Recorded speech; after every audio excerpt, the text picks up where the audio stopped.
trigger next time, nigga.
If you're tired of being censored on social media, join 6zeros.net.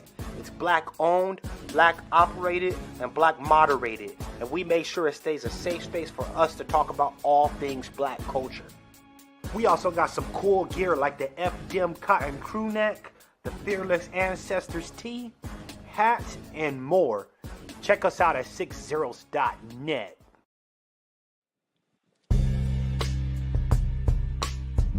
Hey girl, why are you so sad? I just got banned from Twitter again. Should have been on 6zeros.net. Ah.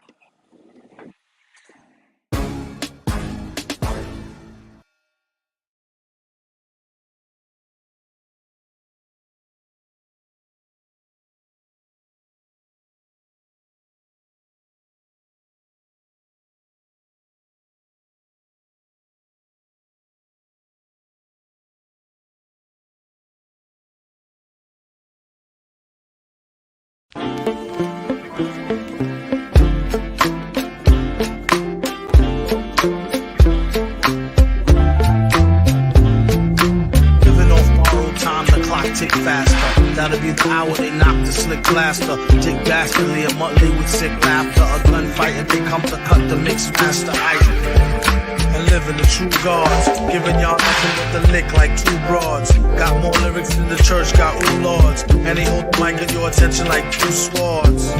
Or you the one with two blades on it. Hey you, don't touch the mic like it's AIDS on it. Welcome once again to the Beatzilla PDX official show. I am your host, Beatzilla PDX officially. And we are here once again for the weekly wrap up.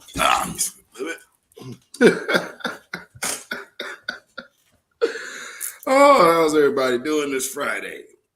Did y'all like the campaign ad? Salute to everybody. Happy first new moon. And also, this is the first day of New Black Media Appreciation Month. So shout out to everybody. Shout out to all the fam in the house, all the New Black Media, the voices of New Black Media, and also the good chief administrator, D. Tubman. Her birthday is at the end of this month. So this being, I believe, our second or third annual here in the New Black Media Appreciation Month. So shout out and salute to everyone out there, all the voices of New Black Media, all the supporters of New Black Media, which reminds me, before I go any further, about that support. Let me shout some folks out here. Because like y'all already know, if you have been amongst one of the voices of the New Black Media, you are probably familiar with a few people. So shout out to CJ Link, a strong, heavy supporter of New Black Media, and the multiple voices of New Black Media. Salute to you. Appreciate all that you do. And Black Mama in the house, which is also one of these people. If you've seen, you might have seen her with Tina Berry before. She also moderates for the sister Lisa Cabrera.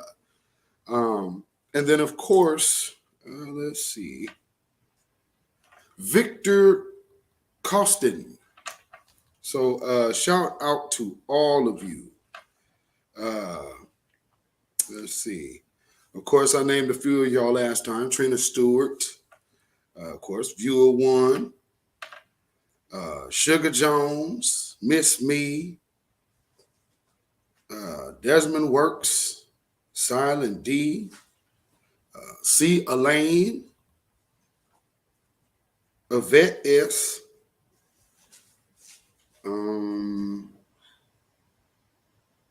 Pride Bentley. So, just to name a few, Monique, Sister Monique, Kathy B., Tanya Zion. So, and of course, Judah Queen and Marilyn. So, and also Tim Samore. Shout out to everybody. So, once again, we are here on a weekly wrap-up.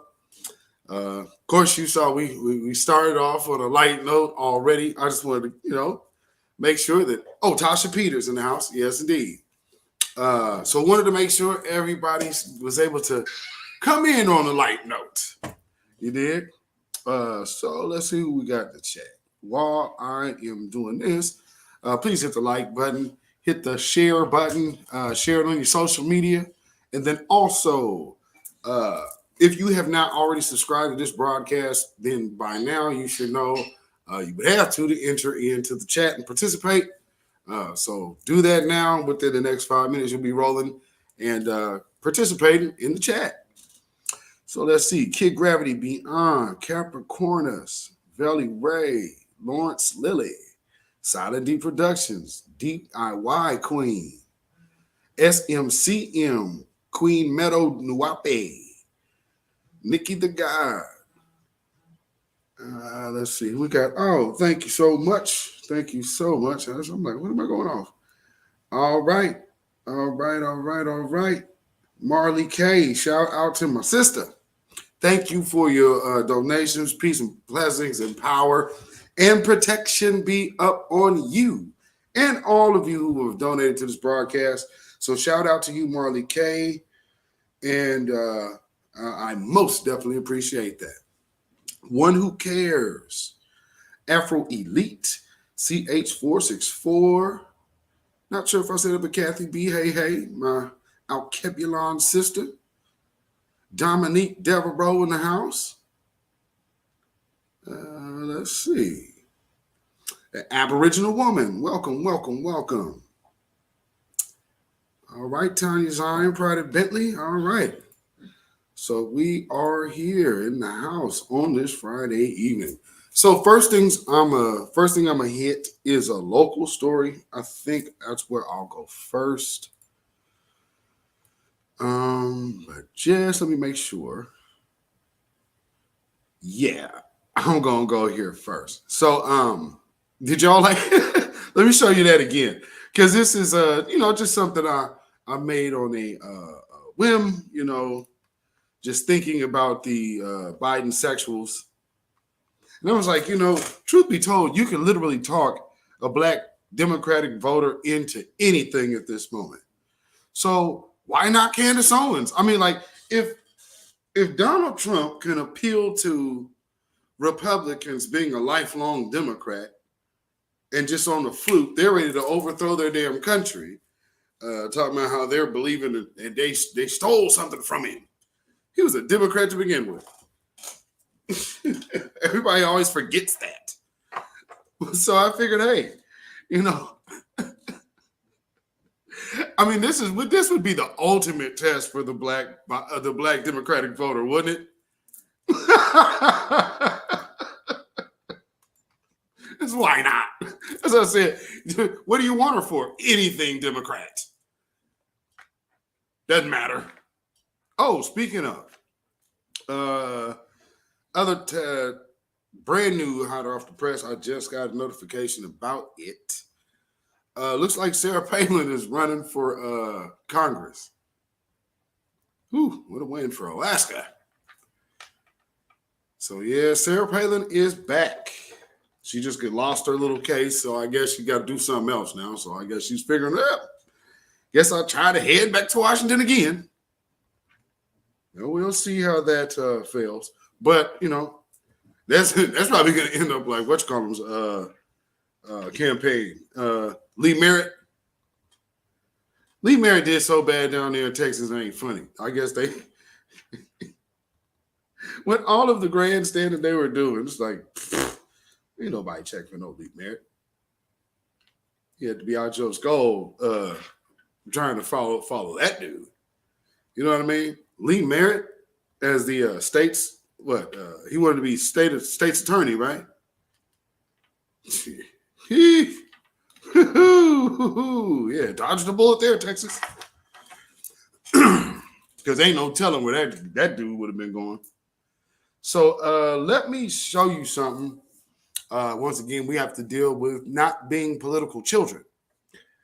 Because one of the things that we are facing right now is watching a bunch of people getting money that should go to the current issues at home. One being crime, violence, and we always know that that comes out of poverty. So something that I'm noticing that is happening nationwide is the uptick in white junkies falling dead. So they're making it about an opioid crisis. No, you just have a white drug addict epidemic, and it's reaching historic proportions.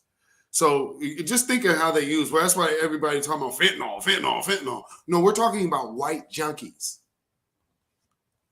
Nothing more, nothing less. It's real simple. We're talking about white junkies. You ain't talking about fentanyl. No, these are white folks that do like drugs and love drugs. It ain't about the fentanyl. It's about the drug addict. But because they're white, it's a sickness.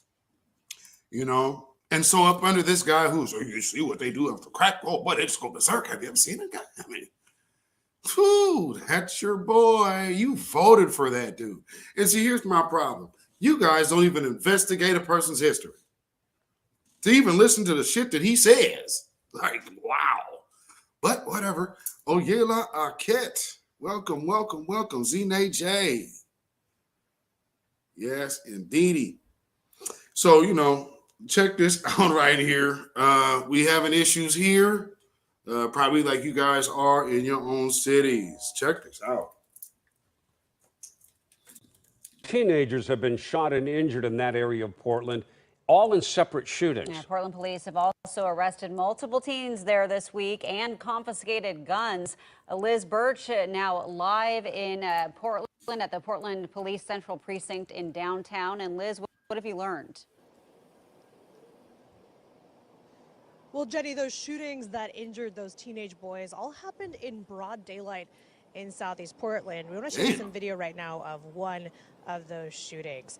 This is what the scene of Southeast 98th and Holt looked like on Wednesday. Police say one of the boys was shot multiple times. They say his injuries were serious. I asked for an update on his condition today and have not yet heard back. Of course, we'll keep you updated once we do. I talked to neighbors there today as well who say young kids were outside playing when those shots were fired. It wasn't dark yet, though. And we heard a bunch of commotion go out here, and then we heard the shots. It's right across the street, got little bitty guys. And they were out there when it happened. Of course, their parents grabbed them up and took them in the house, thank God. I know that's right. Last night, police arrested 2 teens near Reed College for unlawful possession of firearms and eluding police. And earlier in the week, police say a teen was shot out of a stolen car near Mount Scott Park. One neighbor there told me a bullet went through the wall of her home, nearly hitting her cat. Now, at this point, we don't know if these events are connected, but certainly a violent week in Southeast Portland. Live in Portland tonight, Liz Birch, KOIN 6 News. All right, Liz, thank you. Now, something about that last part. Almost hitting her cat. Cats are too swift. You know what I mean? Cats move way too swift. All of a sudden, you're gonna tell me that your cat, your cat just sat there while it heard all that commotion. Oh, it almost got hit by a bullet. I guess. But I'm like, I guess if you're looking at your cat right at that moment and it happens, okay, cool. That just sounds highly unlikely though, but whatever. Lord. Let me see if this is what I was looking for. So if you know, you said you lost 3 teens this week? Dang. Wow. That's what I'm hearing. I seen a video from Brother Phil earlier, and he's talking about how they said in Houston they're losing 1 Houstonian per day. Oh, man. And I got to agree with Brother Phil on this one. This is a byproduct of the destructive shutdown. So what you're having are residual effects from a shutdown. So you have homeless in the street. You have people that getting evicted. It's funny how rent actually went up here and other places during the pandemic. No one can afford to pay rent yet. Well, actually, people could who were actually out of work. So if you see what happened, you had a bubble that got built with all that extra cake they was getting. You have a rent memorandum, so you know most of these irresponsible people with all that cake is going to do all they can not to pay their damn rent. Next, you have people in their PPP fraud loans. All of these elements are elements to bring something to a crash. Who's that? Well, it's the people. So what are you saying? What happens in environments where there's rampant poverty and new poverty and brand new homelessness? Crime. Because it's dis-ease on a wide scale. By design, though. You didn't get here by accident. And they put millions and millions and millions and millions upon millions of dollars trying to convince you of something. That now, because white folks over in Ukraine are in trouble, no longer is relevant. But they made their money. Have you heard that they're going to now start charging you to get jabbed? it's so irrelevant to them now that it's like, oh yeah, we ain't even gonna pay for that no more. You talking about people who are absolutely not to be trusted. And that goes from the top on down to from Biden all the way down to the Congressional Do Nothing Black Caucus, which we also going to show old auntie, so that little piece as well. But first, let me touch on this. I believe this is what I wanted to play. So this was kind of weird. Never known Joe Biden to really do a whole bunch of like God references in stuff. I mean, typically, you know, I mean, of course, what does the Bible tell you? Like Satan knows the scriptures too. So I get why he would use it, but check this out. Another. Oh wait, wrong one. That's the Maxine joint. Let me see where that's at. I thought I uploaded the other one. My bad. But actually, you know what? With that being said, let me go ahead and play that for y'all if I can. Who's that other joint at? Oh, you know what? I don't have the Joe Biden thing in here just yet. Hold on. So let me play this Maxine Waters, this Maxine Waters deal. Another location where they're taking apps. Is there any more locations than this one? It might have been. There's so many people out here. 1 minute. I want everybody to go home. And I want We don't got no home. Okay. That's why we here. Miss Waters, come home. We gonna go too. Yeah. Just a moment. Just a moment.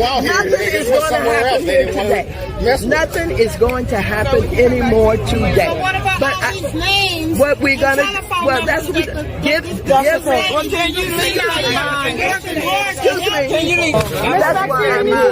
That's why I'm here. And so I will be downtown with Lassa. I will get the housing authority. That's why they came out here today. I made them come out here. And I'm going to go. And you need to know why they're failing, because Blanca Jimenez repeated, we gave her several meeting requests for you concerning this in Lassa for years. And now they're sitting there's here. nobody in Washington who works for their people in harder than I do. I believe you. I don't want to hear that. I believe you. So can we finish though? Work with me. No. Work with me so we can house people. That's what I'm doing. I do every day. What you do every day? I'm still on the damn the street. money that you got She's sitting there, she doesn't have a house. in Washington, D.C. I will continue to no more about you today. They would never know about you.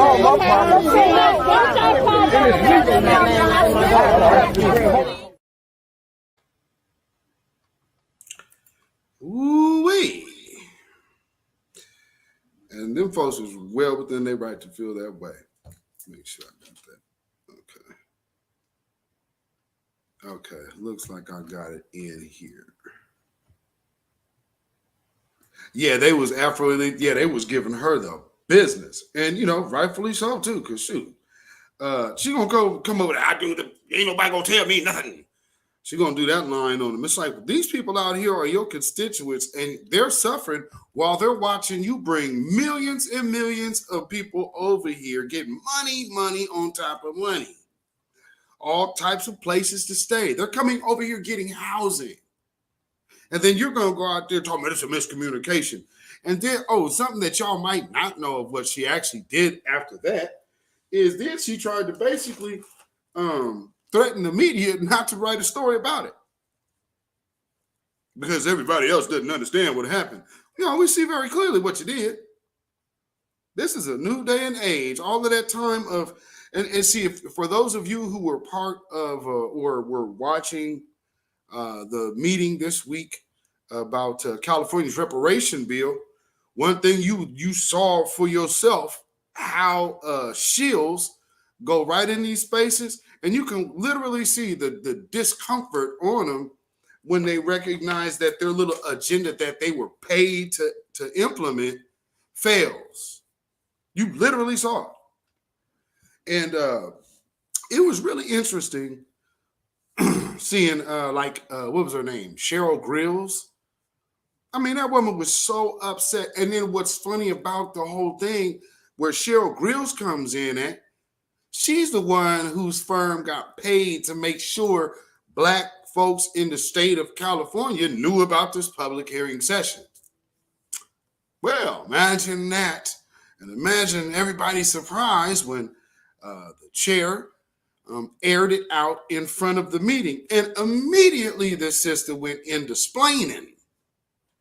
Well, I wish you would have just told me before this meeting. The whole point about this meeting is transparency. So the one thing that she's looking to do is to, right off the rip, show you that she's trying to operate out of the public eye. That's not being transparent, ma'am. But, it was obvious, and, people could see her move, see her vibe. Now, another thing that happened was really funny. Roland's boy, what's his name? William Carr, whatever his name is. So he came in, oddly enough, agreed that reparations should be lineage-based. He agreed with the voting and whatnot, gave his little piece. Then he went off and went right back on the Twitter and spoke against what he just said on the meeting. So y'all got to understand, there's a difference between reality, and they understand that, in the court of law. So while they're sitting up here in a legal proceeding, they couldn't do the Twitter space lying game. Because it's like you're in a different environment. So you can't just lie away or just talk out of something. You have to answer for yourself. And the Lisa Holder woman wanted to make an amendment that she could not explain. And then they're trying to do the whole, can we just vote on it? No. Who are you, Nancy Pelosi? Y'all remember that's how you got the whole, and I got an email today talking about Biden care. So Obamacare package, now he calling it Biden care. Jeez, swagger, jacker. Damn, ramps.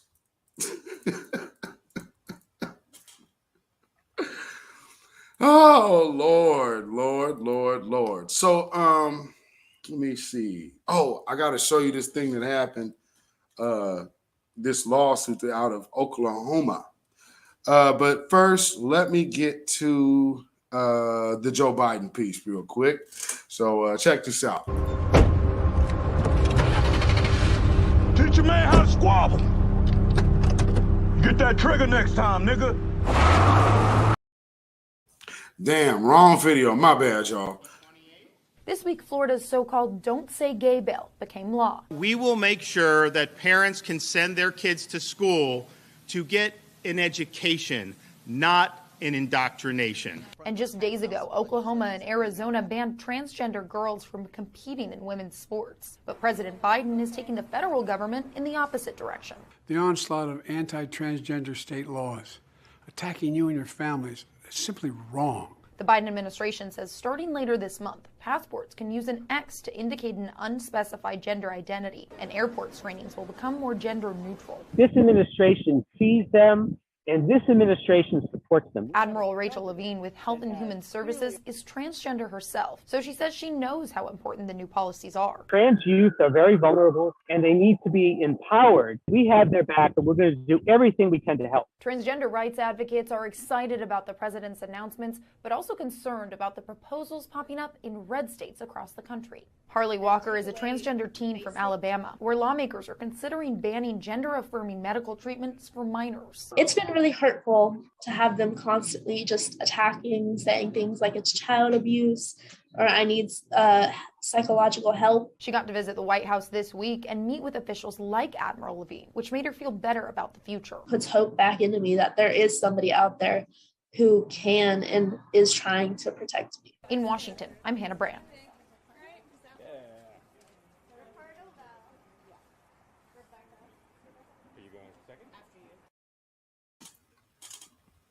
It's always interesting the way they frame things about protection.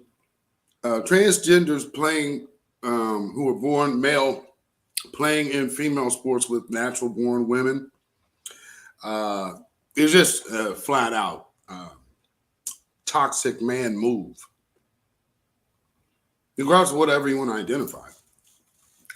Because at the end of the day, they know what they is. They was born that way.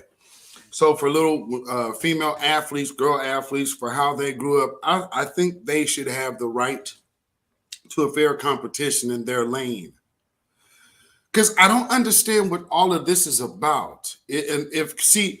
When you want, everybody advocates for their own, typically. That's not happening here, is it? So when you see that, what does that mean? He said that girl was reading the script to TY. Absolutely. TY and Maisie TV. Welcome, welcome. Absolutely. That person was definitely reading the script. And of course, like we have seen, even Roland Martin has got money to push certain agendas. See, they could tell you how much money they got to spend against the cause of the people. What we're saying is you need to start investing that money for the people. And I mean, truth be told, play this video for any homeless, put it on a megaphone if you need to drive down the homeless camps.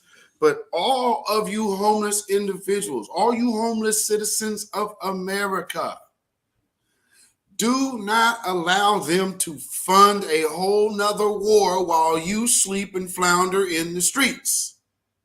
Y'all need to be pitching your tents at your city halls, at your state capitals, and in Washington, D.C. That whole White House lawn needs to be full of tents. Take care of your damn people. That is your only priority as a leader of those people first. How the hell are you going to bring all these people over here? Put them up in Airbnbs. You can go find money for everything else and got these people on Skid Row. Brand new homeless individuals for the first time with this disaster to which you and your pharmaceutical friends have caused.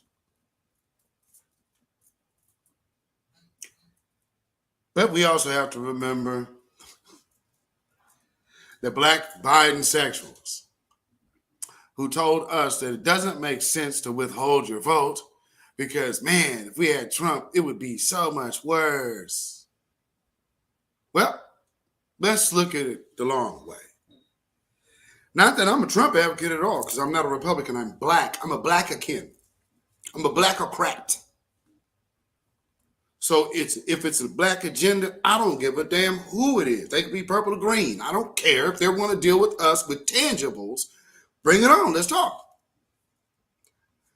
Because we got black folks out here that actually literally think that you talk to Republicans and you get something from them, damn, all is lost. No. Our tangibles aren't tied to loyalty of party. Our tangibles are tied to loyalty to us. And anybody talking outside of that, that's how you can now clearly identify a traitor. And now you make your word worth nothing. Something else that Brother Fields mentioned about Maxine Waters taking her ass down there to Skid Row.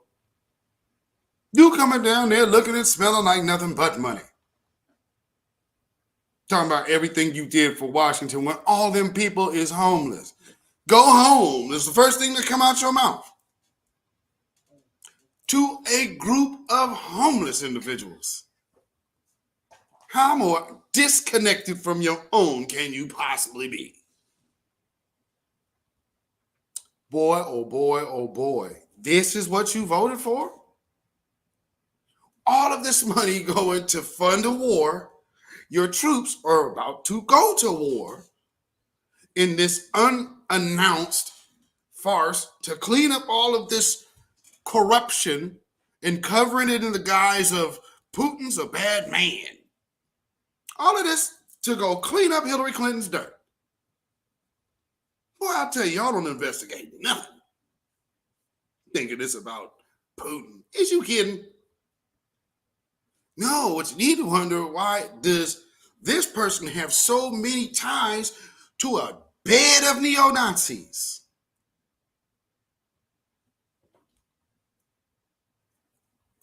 Miss Queen with the strings behind Black Lives Matter and George Soros. It's not the other way around. The queen with the strings. I've been telling y'all that. If y'all been watching me, I've told y'all. Hillary runs the show. The puppet master. She ran Bill too. I hope it's real evident now, ain't it? The whole DNC belongs to that woman, hands down. She says what is and what ain't. And there ain't too many on the other side of the fence gonna buck against her neither. Shit, Queen of England, my ass. You better ask yourself, what kind of family ties does Hillary Clinton have? And I'm sure you guys probably heard certain conspiracies out there. I'll let you go do your own homework. You might not be wrong. I just tell you that. He said, Hillary, yeah, look up Azov Battalion. Why would anybody from America be so close? Funny how these people over here who's so broke have so much money to actually have a battalion. Where them guns coming from? She said, clearly ain't coming from Russia. So let's check this wicked mess out here, because this is just crazy.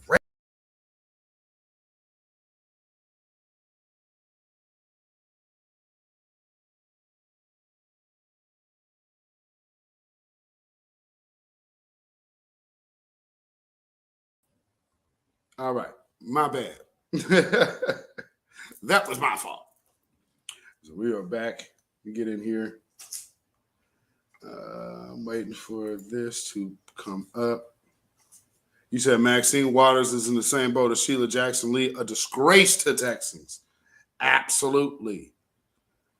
Absolutely. And I mean, all they do is just like, oh, I want to be seen. What is going on here? Why is this doing this? Okay, let me see if this is working. Okay, fine, but there we go. I don't know what's going on there. All right, so let me get back in here.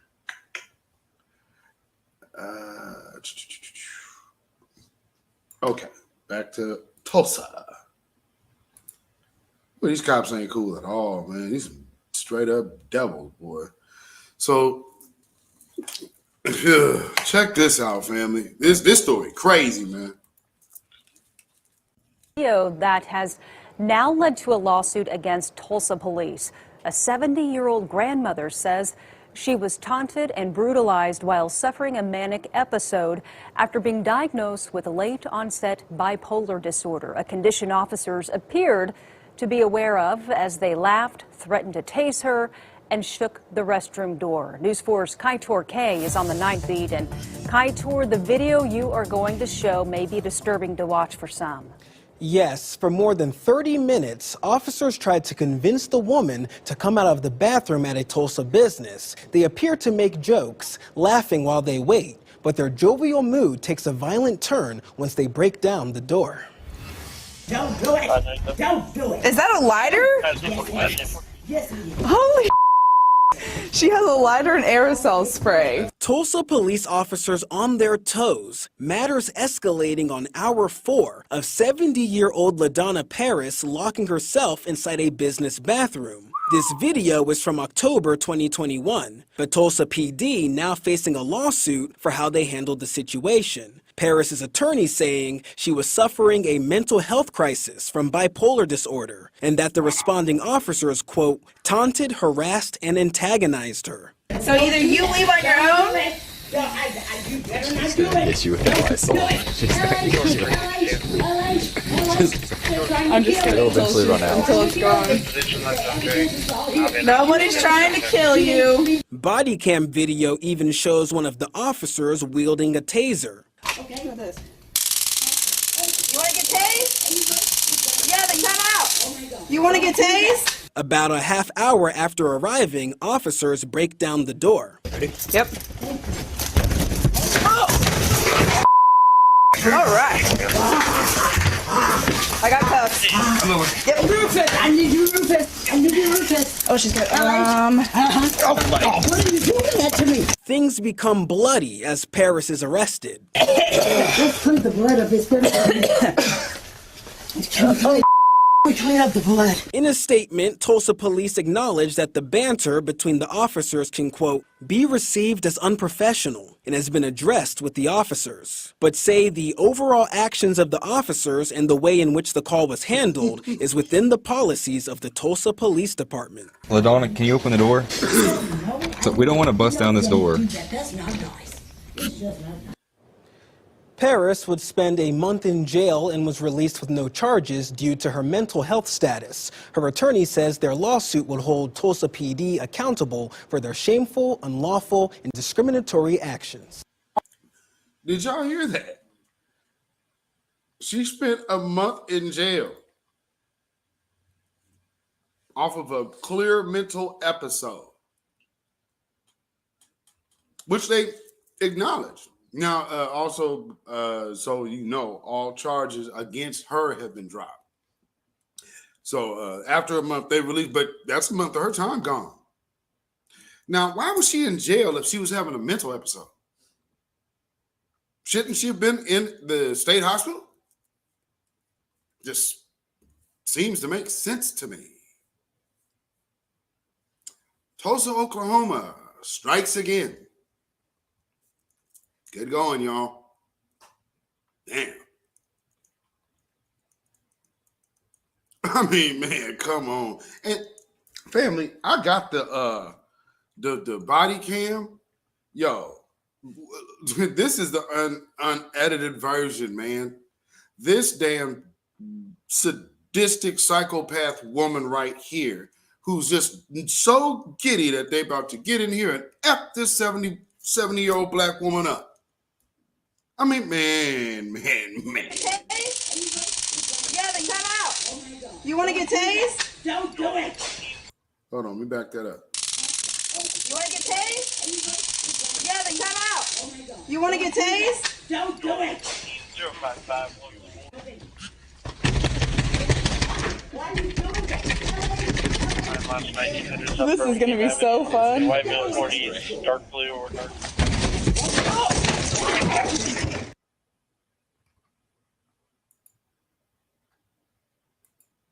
And you want black folks to respect that? You can respect kissing my black ass respectfully. These people got to learn how to respect police. Man, let me tell you something. That's another thing about the whole Ketanji Brown Jackson woman. See, the one thing she can be really, really, really good about, she can't identify what a woman is. She's unclear about racism. She's unfamiliar with the Dred Scott decision. But when it comes down to how black people view the justice system, it's just because every black person is just naturally, normally a criminal and never really accepts the responsibility for their actions that put them into the criminal justice system. And so they're bitter because, you know, they just will not take responsibility for their bad ways.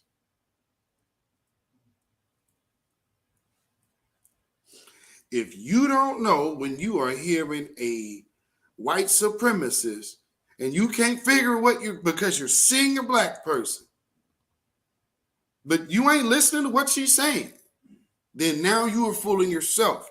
Like so many of these people talking about she will rise. She will rise to kill you. Yeah, that's cool. Where are you benefiting at? Look at the representation in that. The same one who's putting your ass in the dirt looks just like you. All that's referred to actually is black on black crime. Right? Did I miss something there?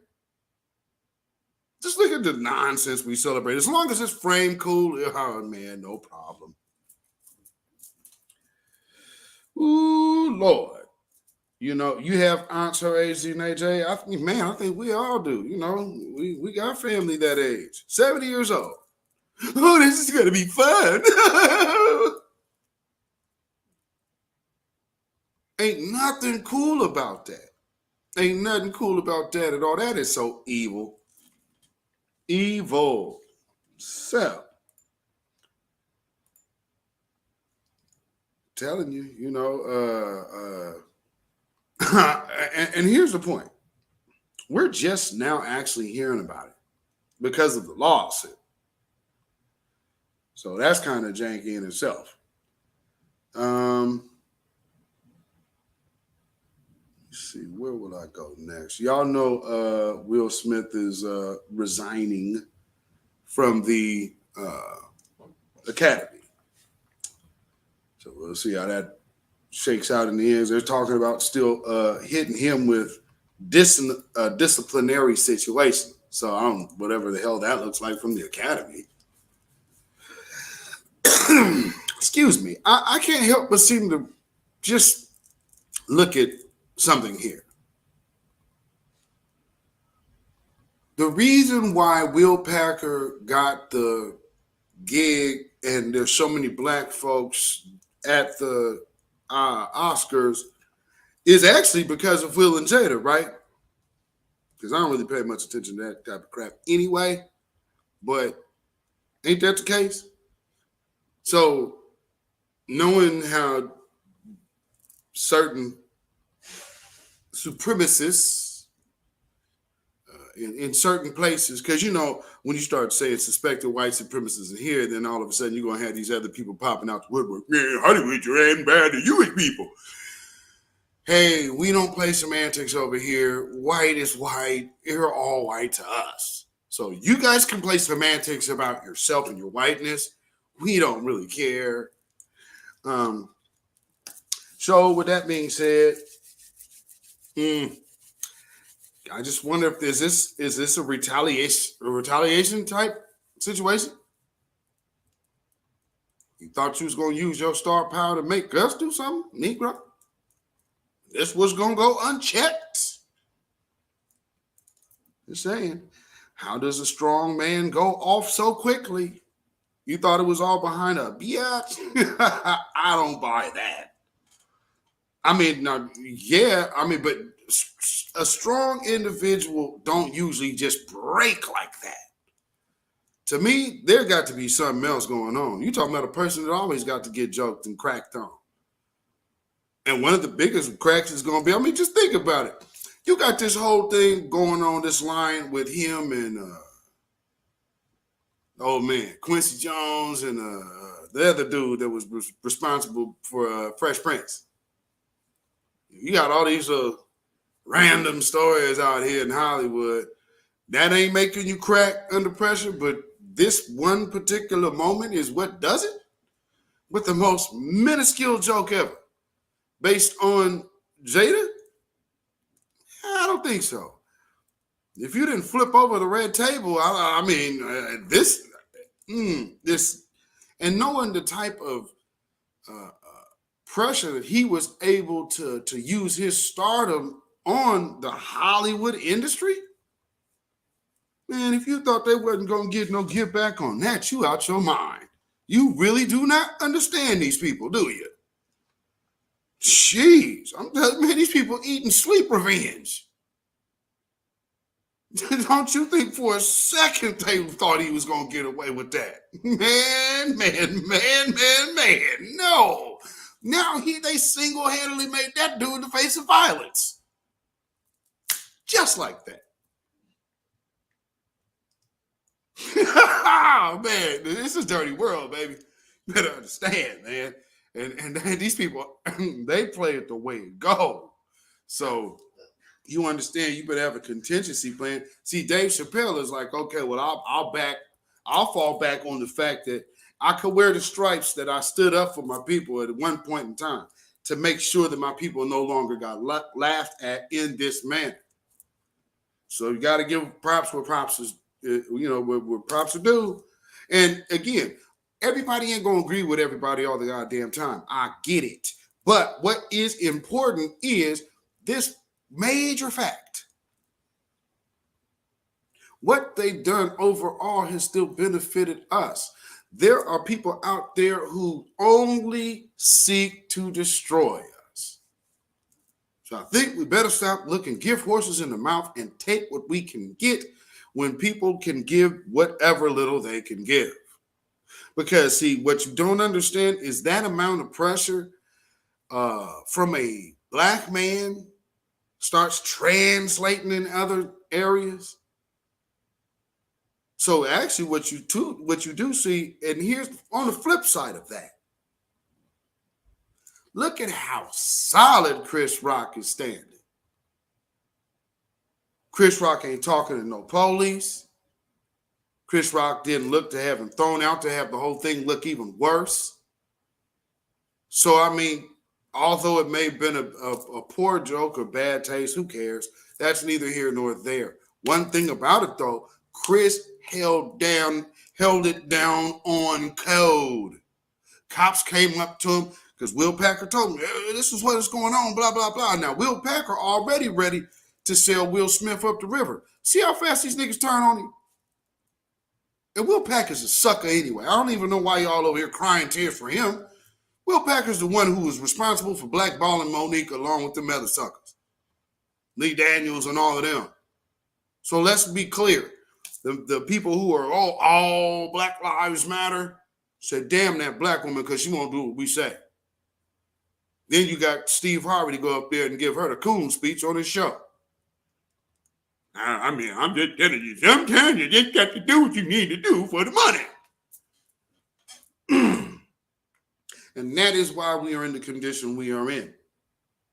Because so many people are willing to do it just for the money. But at the end of the day, all of your people in your community is losing. And no one gives a damn. So when you start seeing grassroots people standing up like this new black media, family, make sure you lend your support. If you can't do financial, you could share a video. Everybody is a part of this movement. It's not just about the people on this end. It's not just about the people in the moderators in that move and that powerful wave. And then you now have the Twitter space thing evolving and all these other different groups for all of their the different topics that black people are now exploring. So if you're looking at what's going on right now, all of a sudden we got people talking around the world, they black. No one is identifying as I'm this, I'm that, I'm this. That just went right on out the window, didn't it? Ain't that crazy? Because at this moment, everybody black. Oh, we niggas, they lift the niggas behind. Hold on. What, the Nigerians are saying that? Oh, y'all niggas now. Huh. Wow. Boy, that happened quick, didn't it? But I understand why the Nigerian now is saying it, by the way, that Peace Corps piece is. So, yeah, them Nigerians over there so normal. So calling black folks niggas is just normal over there. You got these people over here like, oh, well, you know, I mean, not all of them are Nazis.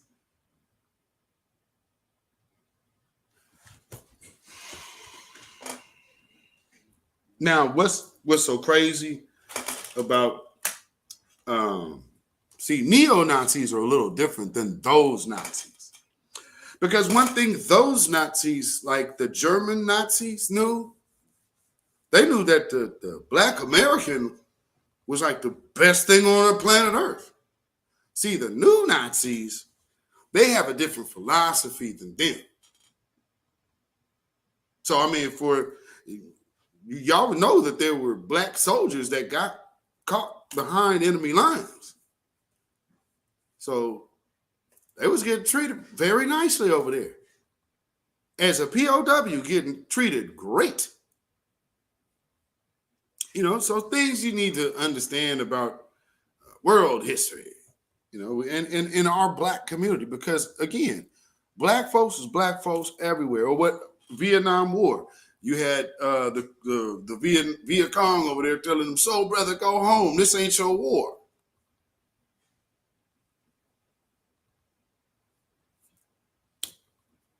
And I mean, it's real talk. You have people over there. You got brothers over here dropping dead like flies right now behind that Agent Orange shit, right? All these brothers is dying by the boatloads of colon cancer and prostate cancer.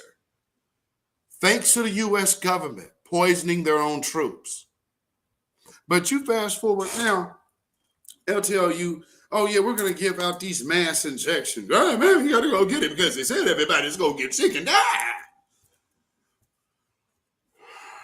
The same people who poison their own troops. And who's on the front of the list? Oh, black folks. Oh, no. So shout out to the grassroots, all of y'all who pushed back against that absolute madness. They put Brother Reza on the, the 12 disinformation dozen or whatever that was. Oh, silly shit.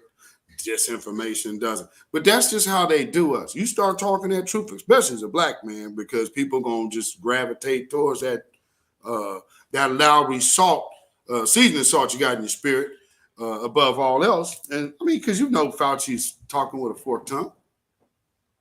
Ain't no mystery there. Fauci's a clear-cut liar. So anyway, also one of the other investors of that same move is, Jeff Bezos?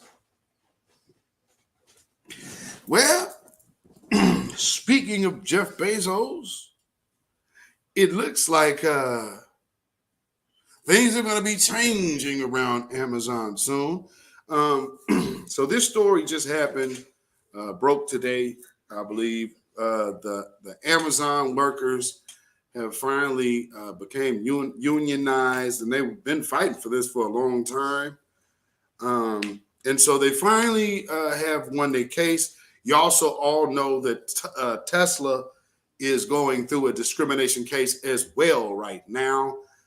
So again, and never forget, some of these companies, you remember these CEOs were stepping down while the pandemic was going on? Y'all remember that? So I would imagine there's going to be quite a bit more coming down the pike of major change. But check this out. This just happened today. Yeah, this moment, damn. Man, I ain't going to cry right now, but damn, 2 years ago, my life changed forever. I only wanted to do the right thing and speak up for the workers behind me. Jason was one of them, Derek, Jordan, Gerald, everybody, and JFK. When COVID-19 came into play, Amazon failed us. They dropped the ball. They lied to the public saying they're doing all these things. None of that was the reality of our situation. So I let it walk out after they quarantined just me. And nobody else. And that walkout led to my firing. Then a week after that, a couple weeks after that, maybe a week or two, that memo that came out calling me not smart or articulate. Ironically, they also said to make me the face of the whole unionizing efforts, which I had no intention at the time. And when I read that memo, that motivated me to start an organization called the Congress of Essential Workers, TCOEW. My brothers right here, Derek Palmer, Gerald Bryson, Jordan Flowers. We traveled the country. We picked up some comrades along the way. We protested in front of every Jeff Bezos mansion and penthouse that we can find on Google. And it led us to 11 months ago. After we went down to Alabama last year when they had their first campaign, and we saw some things that we thought that we could do better independently. So that's what we decided to do. Shout out to that brother and the rest of the Amazon workers.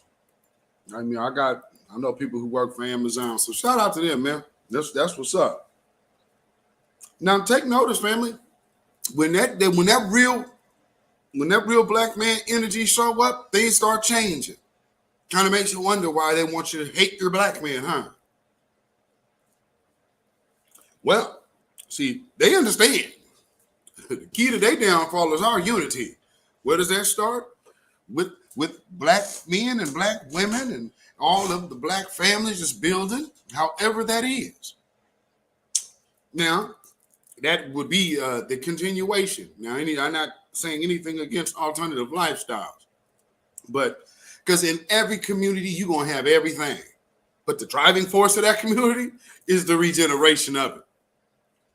Anybody doesn't understand that is absolute moron. Because you're looking at perpetual death, which is final, if there's no reproduction. So that's why our numbers, like I said, my Instagram is littered with brand new babies. So there are babies popping up just fine and dandy over here in the parts of black folks that I don't know if I can't tell. I mean, did all of these people get venomized and still having these kids? I wonder. You know, Tiny Zion said, what's wrong with these demons? Lord, you know? So let me see where I need to go next.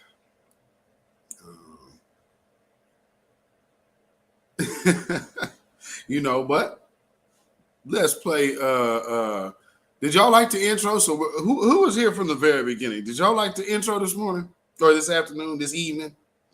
Because we changed it up today. Normally, if y'all catch the beginning of the broadcast, y'all see the little dancing girl.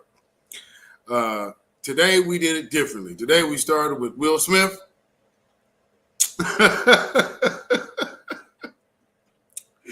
So, just in case if you missed the beginning of the show, I will give you a quick refresher.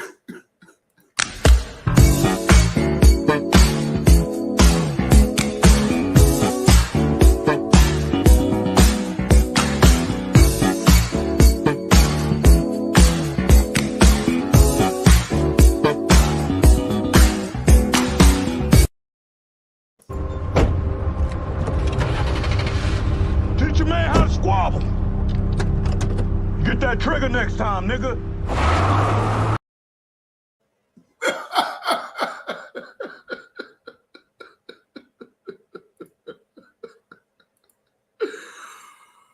Woo! Oh man! So for those who don't know, that's a little cut from Snowfall. If y'all, that's Uncle Jerome right there. Uncle Jerome had to just get somebody straight, so you know, got back in that car and let him know. Teach your homie how to squab. When that real man is, he show up, that hit different, don't it? Oh Lord, oh man, I gotta go. Man, there's some clips we gotta talk about. Lord, I forgot all about this. So check this out. I seen this on Instagram. This is just like a random touch of wisdom. Rochelle Howard. Hey, welcome. He said, not to Patrice Russian. Man, I see that. I started dying. Like y'all, the internet never fails. Good grief. Oh, man, but check this out, man. This OG dropped some knowledge on this brother, man. This brother thought he was going to pull out his phone and start clowning on the player, right? And brother dropped a bomb on this dude. And man, he basically took the little steam out of homie's joke. So watch this OG wisdom right here, because see, never judge a book by its cover, because you never know what people going through. And looking at a person and trying to judge them by their circumstance, you may end up showing yourself to be a fool. Hey, bro. Let me ask you a question, man. Why you ain't changed clothes, bro? Let me ask you a question. Every time you see me, you gotta ask me a question like you 50 Cent asking people 21 questions. But bro, you gotta have some hygiene. Let me ask you, did you take a bath last night? Of course, and that's what I'm telling you, man. You gotta have some hygiene, well, congratulations, because I'm homeless. And I don't have the luxury to take a bath every night and wash clothes like that. So be grateful for what you got and stop always talking about people and stuff. That's what's wrong with people. They always talking about people instead of trying to help them and stuff. Just thank God that you able to take a bath and change your clothes every night. I might have them on the next day and the next day and the next day. That's between me and God. You worry about yourself. Any more questions? You good, Oh, bro. all right, that one I thought. Have a blessed day.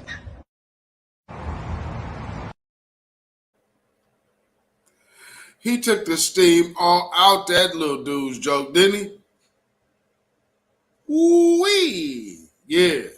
Yeah, the truth cuts like a double-edged sword. And sometimes some people just come out swinging for the fences with the Conan cut. Oh, no, you good? Yeah, I know he is, ain't he? Thought he was going to be funny and got your little dumb ass lit up. Ooh-wee. So yeah, man, shout out to the OG because man, you oh no, you got it. Yeah, punk. Stop being like that. That ain't funny, man. That ain't funny. That dude out there homeless. Hey man, why you got no hygiene, man? Dude homeless, man. Man, hell is wrong with people? You turn it into your oppressors. I guess that's one of the reasons why Proverbs tell you, envy not your oppressor. That would be one of the kind of interpretations that I actually kind of understand. That also means do not adapt their patterns. You know, I'm just saying, believe it or not. And when I say don't adopt their patterns, ladies,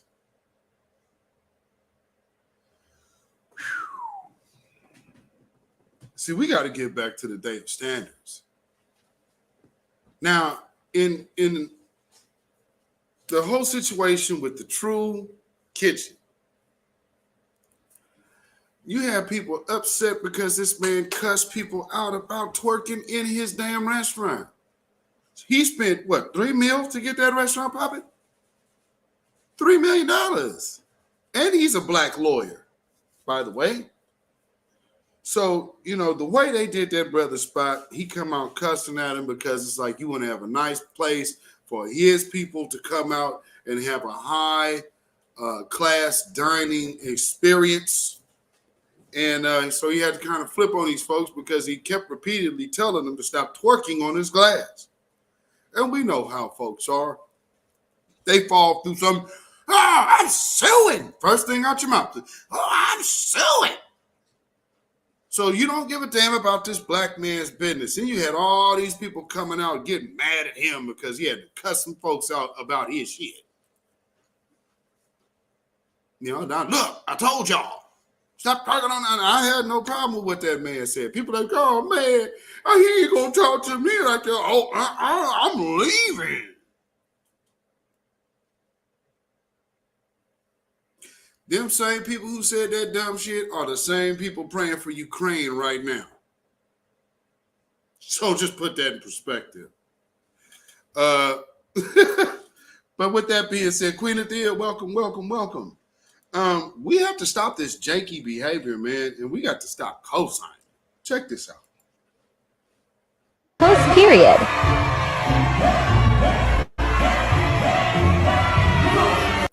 Turn the music off. I don't want no strike. Family.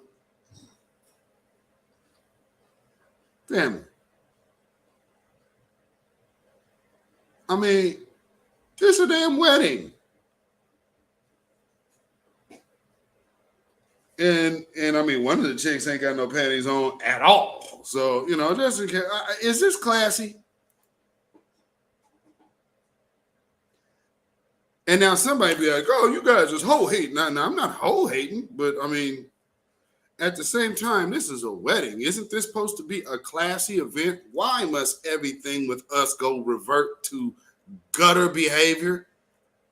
And we got to get back into the point of calling things what they are. This is absolute gutter behavior.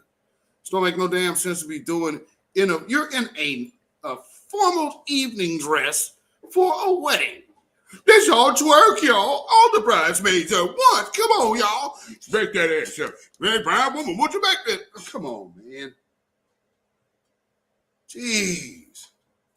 Let's put it on TikTok. Yes. And they over there just cheering it too, like, yeah.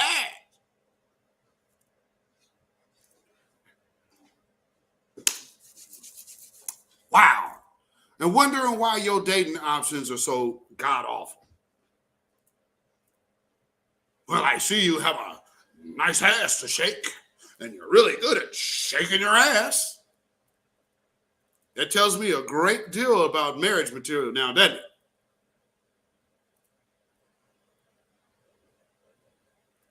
Right, ZNAJ. A wedding, that's so tacky. That is extremely tacky. CH464 said we are definitely towards the end. I couldn't agree more. I mean, I would tell you, that last generation is a lying generation.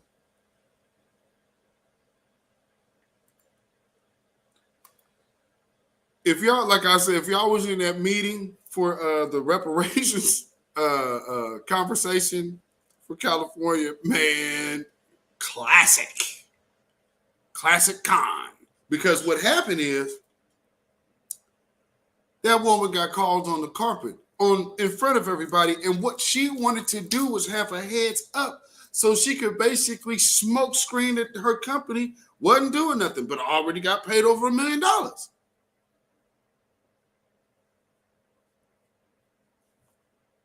Somebody got a new car around there? Somebody got a new boat? They need to put that down payment on that cruise for next year.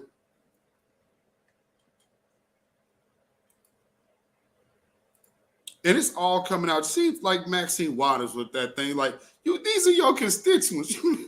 Hey, mother, you about to start cussing. Well, she was cussing out. I don't get the most. Wow. Auntie, hold on. Good grief. Ain't nobody put no kind of work in them like me in Washington. Okay. I mean, did y'all catch that? She was upset.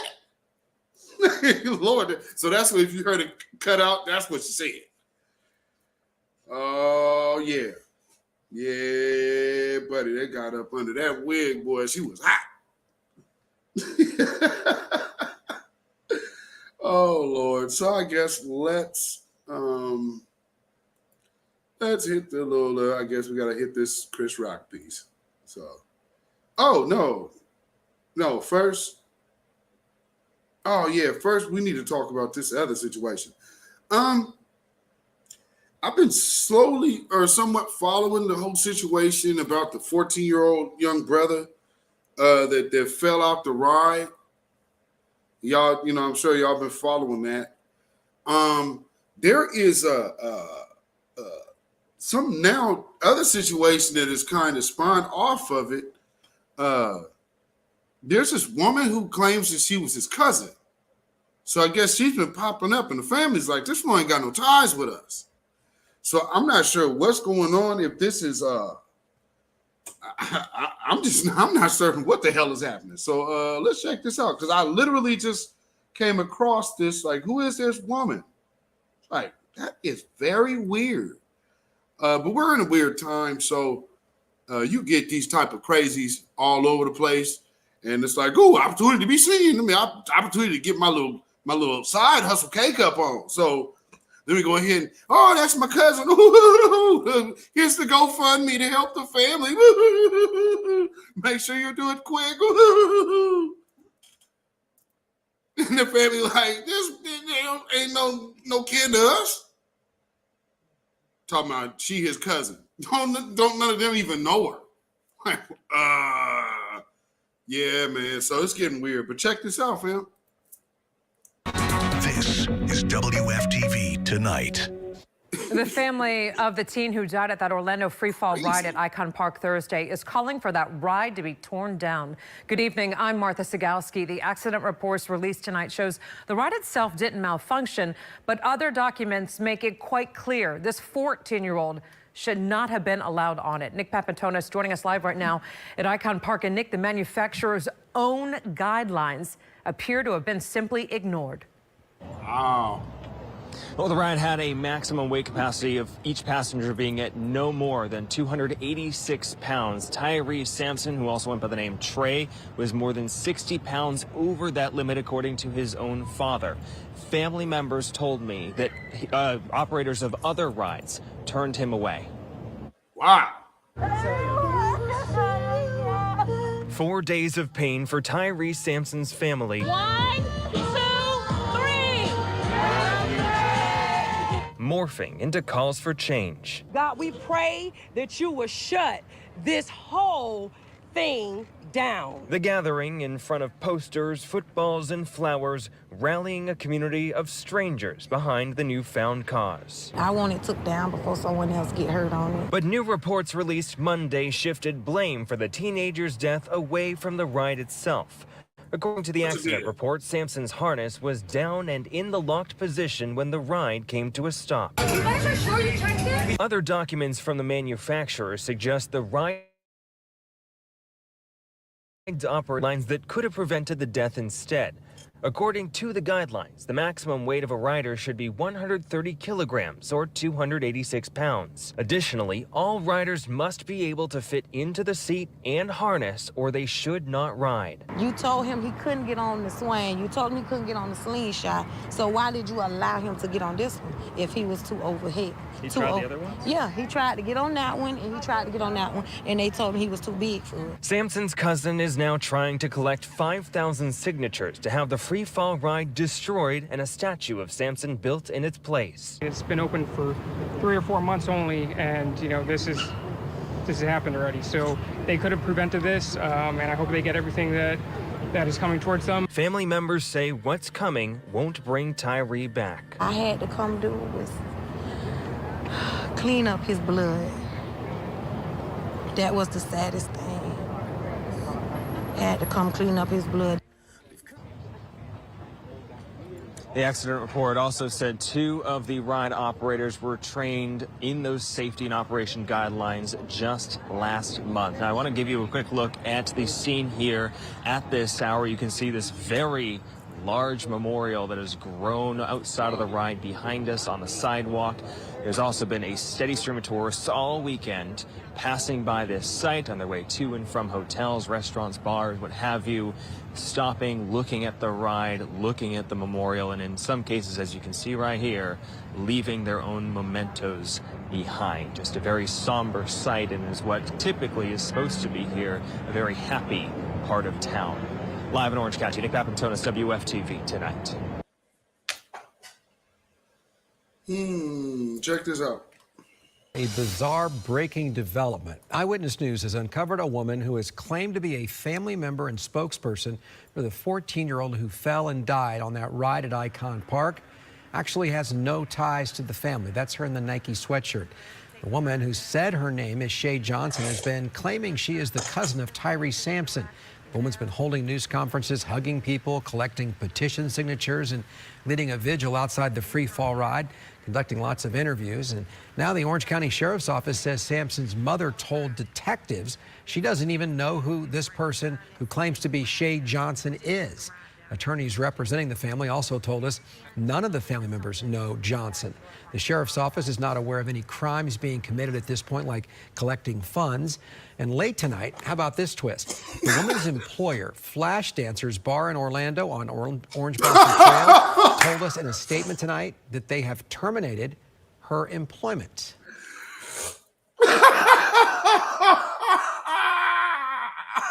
Oh, why they throw her under the bus like that?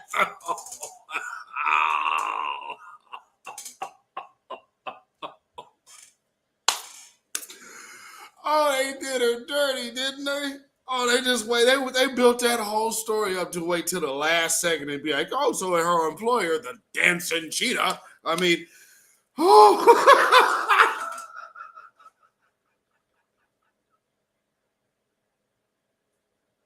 They're so dirty.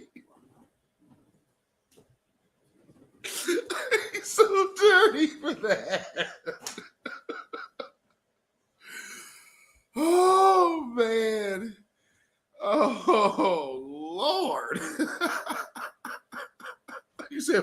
funny. Oh, they threw that in there so slick. Oh, His Lord. office is not aware of any crimes being committed at this point, like collecting funds. And late tonight, how about this twist? The woman's employer, Flash Dancers Bar in Orlando on Orange Blossom Trail, told us in a statement tonight that they have terminated her employment. Flash Dancers Bar.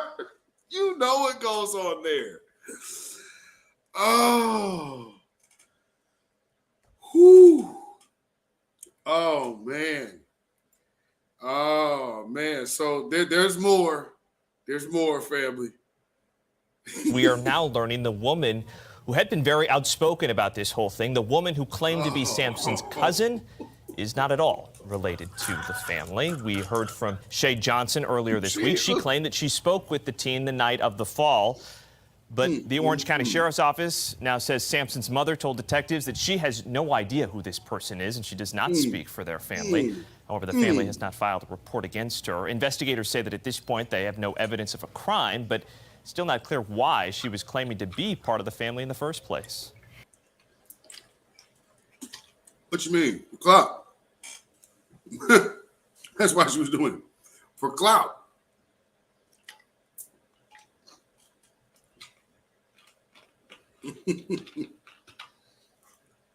Wow. Wow. Flash dancers.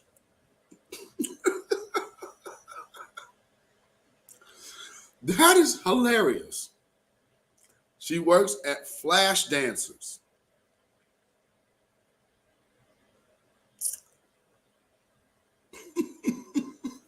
Rayvon Johnson. Oh, well, she used to work there. Oh, Black First, brother, Black First. Wow, that is a crazy story, ain't it? Wow. So, so who knows what's really going on? We all know that that person's family is dealing, the little young brother's family is dealing with the tragic death of and loss of their loved one.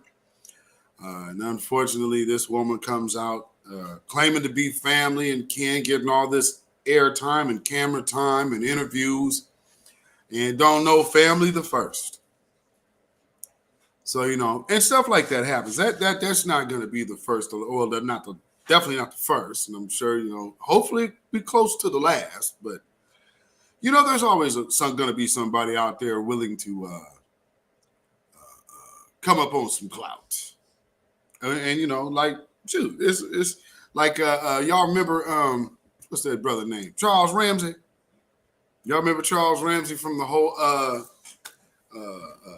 the three girls? It was the three females that he had locked up and chained up in his house. It was Ariel Castro. Right after that, I was like, oh, okay, he gonna hang himself in his jail cell. Look up death of Ariel Castro. How did he go? He hung himself in his jail cell. Oh, okay. So moving right along, you say you remember that song of the day? Yeah, man. This other little incident just happened with the and this he said not Flash Dancers. Flash Dancers, the name, right? I mean, come on, man. The name says it all. Flash Dancers Bar. Oh, I wonder what she does. Maybe she's a bartender. While she's sitting out there in the tank top with all her tattoos showing. Yikes, it's not a good look, Shay Johnson. Ain't that the same name from the other chick from, what is it, Love and Hip Hop? She was on, Bucky? From Flavor of Love. Ain't that her name, Shay Johnson? Did she do the Ayana Fix My Life right? Boy, they're a mess. So wait a minute, I just realized Shay got flashed. She got flashed out on her day outside the TV.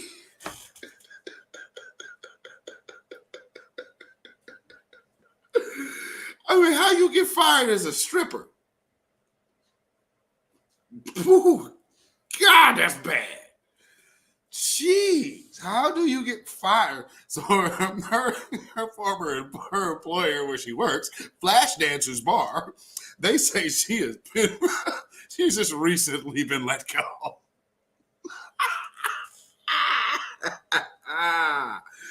Oh, them people is cold with it, ain't they? So this happened with the some of our youth. It's a new day and age, family. We got some youth coming down the pike that ain't with the dumb stuff, man. You gonna have to have some answers, politicians, for these new young voters coming in the mix. Because these kids ain't playing no games. Check this out. And like this, literally, as I'm about to start the intro, this came right down the press. So check this out, fam.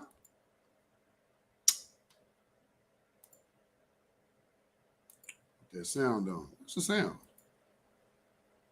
Oh, come on. Where's my sound?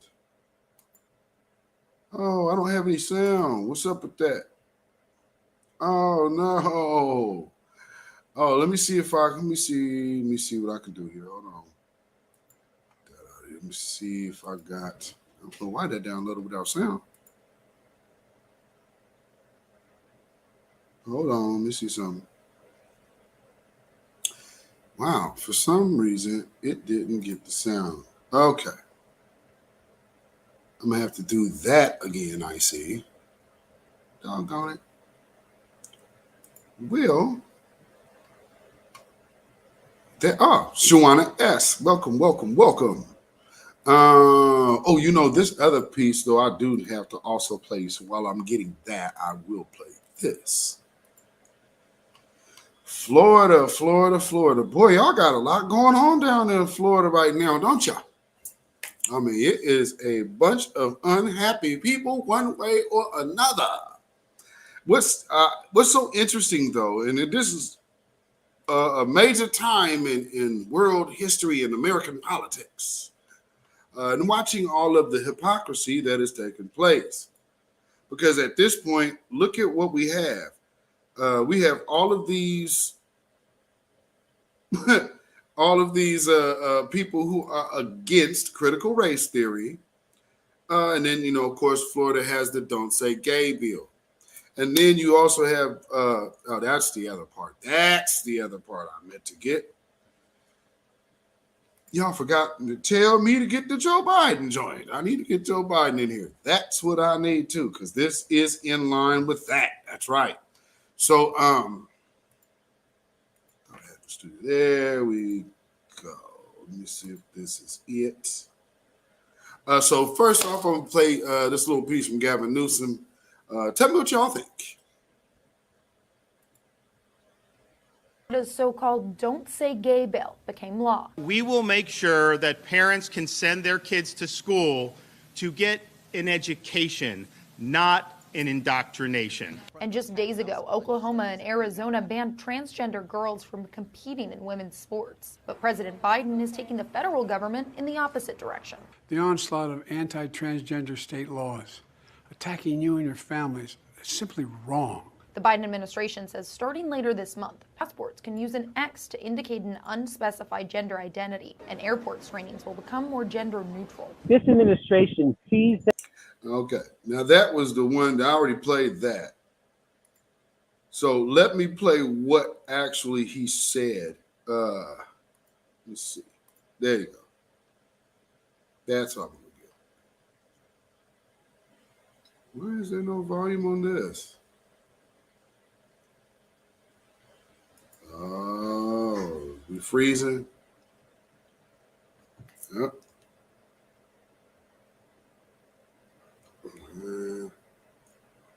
Oh, yeah, we're freezing. Okay, let's get out of here. Got that crap going on again. Oh, boy.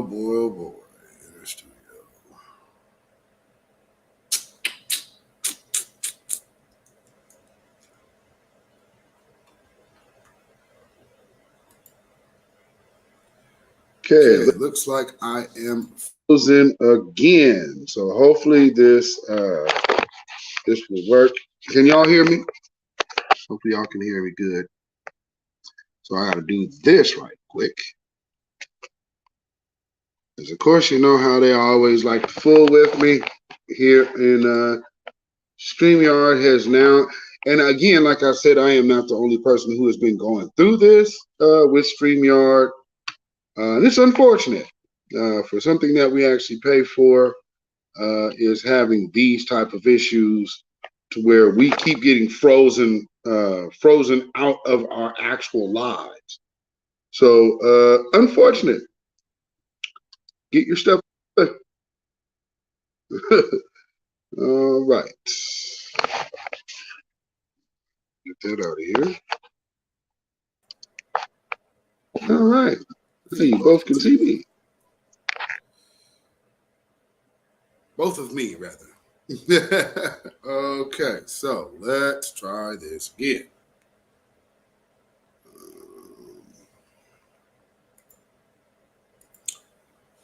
I don't know what that's about. StreamYard, John, you get that together, though. Okay. All right. So here's what Joe Biden actually said.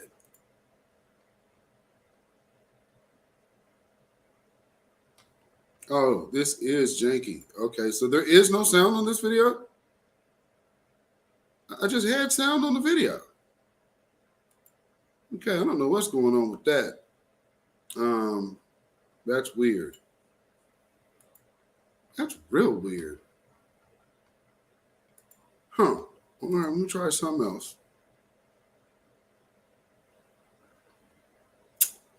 They mess with everything over here.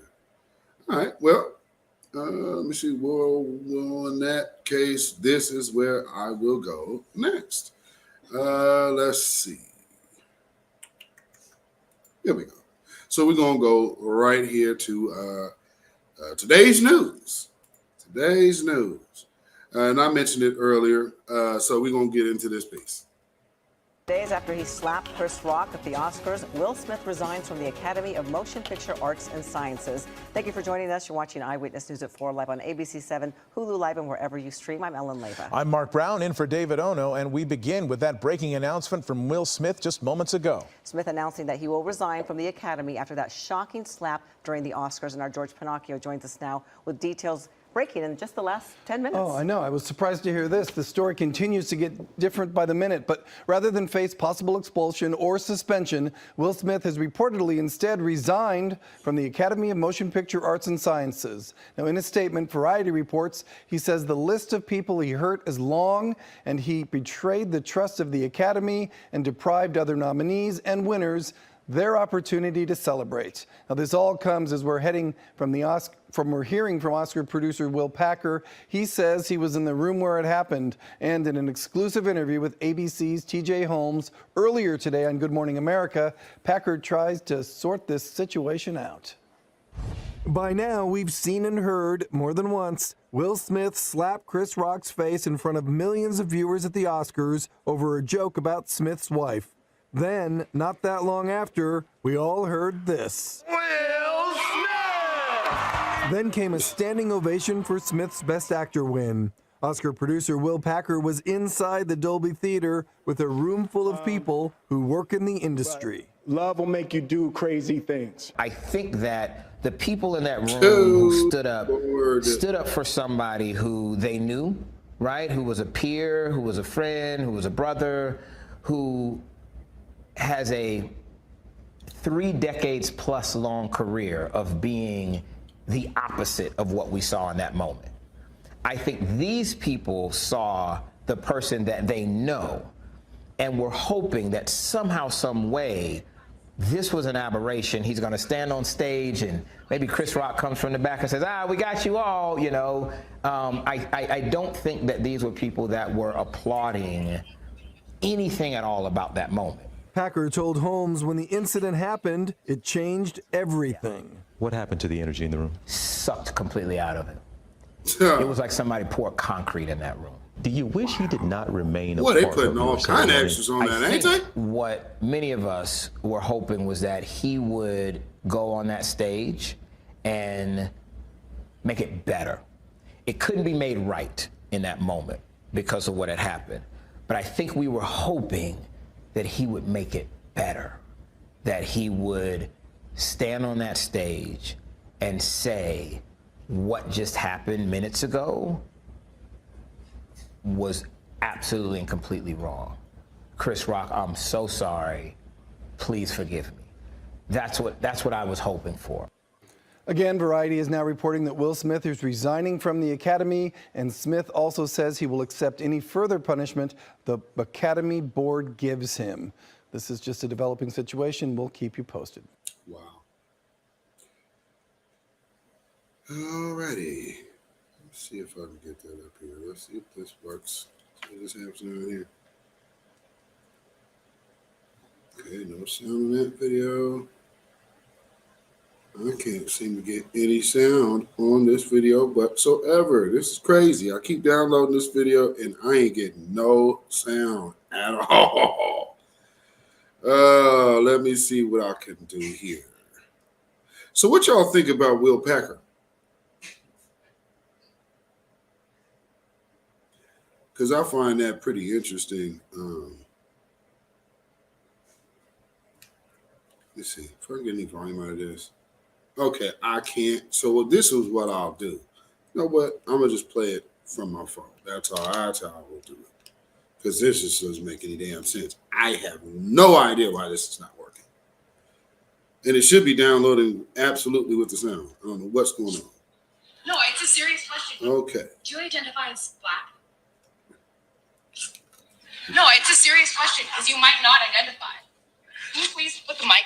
Thank you. Okay. When I walked into the room, I am not done with my question. young lady. I'm just asking you to listen to me. And I'm about to answer the first question. But I didn't finish my question. Okay. Yeah, I'm black. Do you identify as black? No, it's a serious question because you might not identify. It's so funny. You still have these people up here trying to play with identity, but you got some young folks that and they're coming in on some real critical thinking questions, as well as they should, because this is what we need. We need this younger generation to come in more politically aware. Because, think of the thing like I was playing the other day from Fred Hampton talking about education. So one thing about education is you're literally educating the future on things that they will need in tools and fuels. You don't teach your children about politics. You don't teach them anything about finance, and you don't teach them anything about how the law applies to them. Turn down. So when that happens, you got a whole generation out here that only is invested on whatever popular culture dictates. That's how you can have these big swings of everything, because popular culture dictates to people what's going on. However, like I said, throughout all of this, I'm seeing Chris Rock in a solid light. And of course, he sat there and let them people talk crazy. So he also let white folks talk a little nuts to him, or talk nuts in front of him, which of course, that wouldn't be something that I would advocate ever doing or co-signing, because it ain't cool to be doing, period. You did. But nonetheless, when it came down to it, they wanted to come down there, and them cops came trying to get them charges pressed. So they wanted Chris to push the button on the charges. This is how fast they were throwing Will up under the bus. Y'all recognize that? One little mistake, boy, you can have a whole junkie come back and make one of the biggest franchises ever. You can have a alleged HIV passer, drug addict. Have a whole show on ABC, nonetheless. Yeah, they took care of them well, didn't they? But now all of a sudden, we're gonna punish well. Telling y'all, this is looking a little different and little deeper to me. You know, because remember, who's old enough to remember when Martin Lawrence flipped out? See, a lot of y'all don't even remember all of these other things that took place. Because some of y'all too young to know. But yeah, there was a time when Martin Lawrence flipped out, and they said he had, I don't know what the excuse was, but okay. And it's always funny. The same line goes. Just same thing with it's the cat, Randy Quaid, that moved up to Canada. They try to kill me. There's somebody trying to kill me. They're trying to kill me. They're trying to kill me. They're trying to kill me. Funny how same phrasing, different people, but the same enemy. I'm just saying. So shout out to Chris Rock for keeping it G. And this is part of that. Keep things positive. On Thursday, the comedian returned to the Wilbur in Boston, following 2 stand-up shows the night before, during which he broke his silence about the Academy Awards. Rock took the stage on Thursday dressed in an all-white ensemble, much like the night before, and he began his set by once again addressing his altercation with Will Smith, in which Smith smacked him after Rock made a joke about his wife, Jada Pinkett Smith. However, at this particular show, an audience member yelled, "Bleep Will Smith." Rock, who did not engage with hecklers the night before, responded this time around by immediately shutting it down, saying no, no, no, no, no. At a show on Wednesday, the comedian's first since the Oscars, he explained to the crowd that he was still processing what happened over the weekend. He also noted that he hadn't spoken to anyone, despite what people might have heard, seemingly addressing the fact that he hadn't spoken to Smith despite reports earlier that the pair had made amends. On Friday morning, Oscars producer Will Packer appeared on Good Morning America, sharing that he thought Smith's slap was a bit like everybody else. He went on to reveal that Rock didn't want Smith physically removed from the awards show after the altercation, and that the Los Angeles Police Department was ready to arrest the actor if Rock wanted to press charges. Ooh, wee, boy, they get them folks on you hella quick, huh? And Will Packer, like, I was like, man, whatever you want to do, Rock. You know what? I got a little bit of that too. I'm gonna play that. How was your weekend? But first, footage from Chris Rock's performance. I don't have like a bunch of shit about what happened. So if you came to hear that, I had like a whole show I wrote before this weekend. And I'm still kind of processing what happened.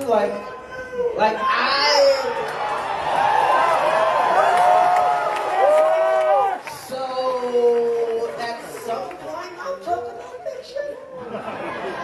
And it'll be serious, it'll be funny. Sue him, Chris, sue him! Sue him, Chris, sue him!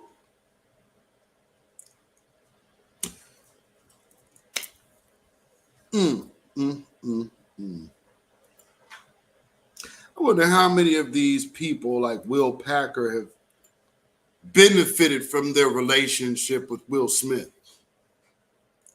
How many people in that room have benefited from their relationship to Will Smith? Boy, oh boy, boy, boy, there are sharks in that water, Hollywood, ain't it? And everybody wants to be on top, but life ain't real funky unless it's got that pop. Dig it. Damn, Will. It's still what everybody's talking about. Now the man behind what was already an historic Oscar show, No Will loyalty. Packer, is breaking his silence over what exactly went down behind the scenes. Love will make you do crazy things. It sounds like Chris Rock had the ability, the option, to have the LAPD go arrest and remove Will Smith from that theater that night. That's an absolute fact. The LAPD made it clear, we will do whatever you want us to do, and one of the options is that we will go and arrest him right now. They were saying, this is battery, we will go get him. We are prepared. We're prepared to get him right now. You can press charges, we can arrest him. And they said, you know, would you like us to take any action? And he said no. The Oscars producer told ABC News, at first, he thought Will's slap was staged. I said, did he really hit you? And he looked at me and he goes, yeah. He goes, I just took a punch from Muhammad Ali. After the incident, what happened to the energy in the room? Sucked completely out of it. Packer claims at one point it looked like Academy leaders were going to forcibly remove Will Smith after he refused to leave. I said, Chris Rock doesn't want that. I said, Rock has made it clear that he does not want to make a bad situation worse. That was Chris's energy. This tone was not retaliatory. But a source who was by the production office while police were speaking with Chris took issue with that part of Packer's account. Our source says, quote, Chris was never asked if he wanted to have Will Smith removed from the theater. Because Chris handled the moment with such grace and aplomb, it allowed. So does that mean Will Packer's a liar? Oh, wow. I mean, what did I say about the lying generation? Not surprised. So you come out and make an account that is different than what you see. There's the difference in Hollywood and then the law. So the law was like, no, that's not how it happened. Out the show to continue. Will Smith has just 17 days till the Academy Board meets to decide his fate. So can the actor come back from all of this? I say the apology tour needs to start now. We asked two experts, crisis PR specialist Mark Silverstein and Wall Street Journal's entertainment reporter Joe Flynn. I think America in general and Hollywood in particular is often about second chances and redemption. And if you're sincere about them, you can move on from this. He needs to start fixing his brand. We all know his brand. Good guy, great actor. Let's get back to that. Let's get involved in the narrative. Listen, there is still so much more to unpack from this situation. Yeah, absolutely. It's going to keep going and going and evolving. Yeah, it is.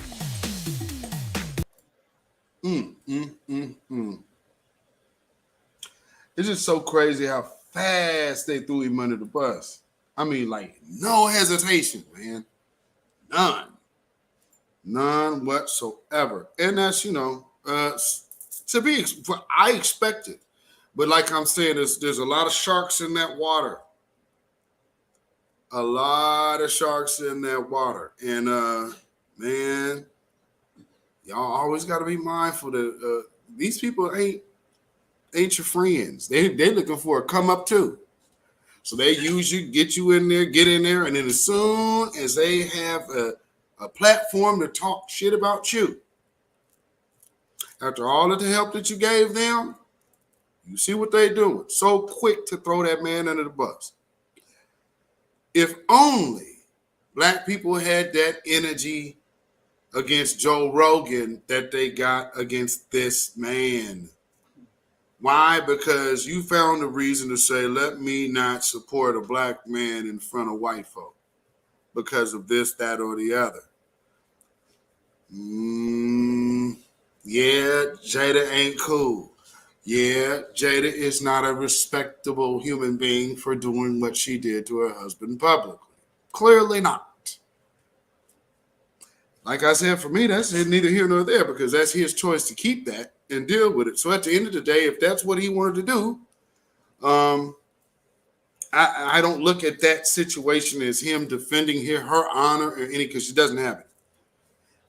That way, if anything, it would be defending his honor just by checking this dude on some real, you know, but that even didn't need to take place there. And again, both of them being millionaires in Hollywood, I'm looking at this whole thing like, you know, Will Smith is leaving the Academy. Okay. So what happens next time when Will Smith has a movie that's that big? Because Will Smith may leave the Academy, but he ain't leaving Hollywood. You think they're not going to run him his issue? All of a sudden, it'll be the great reconciliation. Man, y'all better understand what y'all dealing with. You dealing with a platform of absolute illegitimacy. And just like the Grammys. And the Grammys over there talking about Kanye. Well, man, tell you something, Grammys. You over here talking about Kanye called Trevor Noah a racial slur. No, he called him a coon. It's not a racial slur. Nigger is a racial slur. Coon is something we amongst ourselves we might refer. Now, that has been a racial slur in the past. But I don't know how we are going to have a whole plethora of nigger being said all night, but coon somehow seems to bother white people. You know why coon bothers white people? Because those white people who are bothered by it know that that person is a coon. And I get people like Trevor Noah. He says some good things, you know, but he's always going to toe the line too. He's not going to sit up here and buck the white system for black folks. He'll get out there and say the aggressive, safe line is close, riding a fine line as he can, but he ain't calling nobody out. And if he does, that means he was okay to do so. But, you know, it's all about perception. That's why it's called Hollywood. You know what acting is? If y'all actually went into the true definition of what it is, that means you're lying. So what do you expect out of Hollywood? You are literally dealing with a whole organization or a whole collection of people or entity that at its root is deception. Kind of shine some light on why certain groups of people are the best actors. Just saying. Whew. How about that deceiver? Seemed like acting right up their alley, huh? Damn.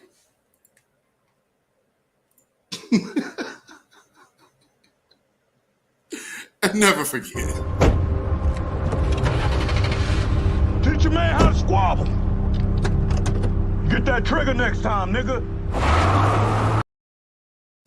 He's here tonight. A lot of last year's winners.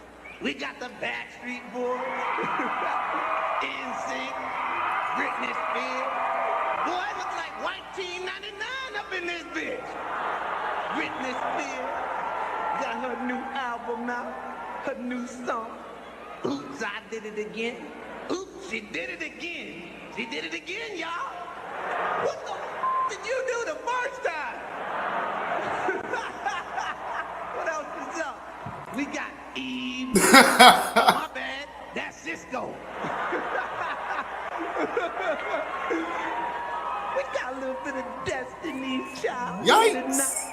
That's right. Destiny's Child. Song. Say my name, say my name. What name? Every time I learn the name, you kick the out the group. I say your name. How about Temporary?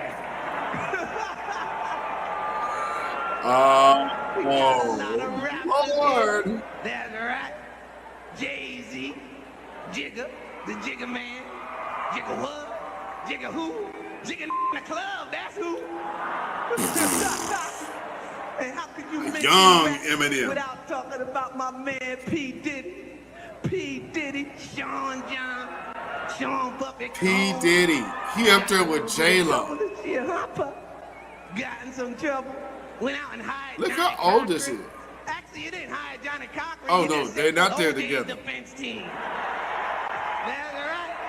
Speaking of OJ, OJ's in the news again, trying to make a comeback, promote his new website.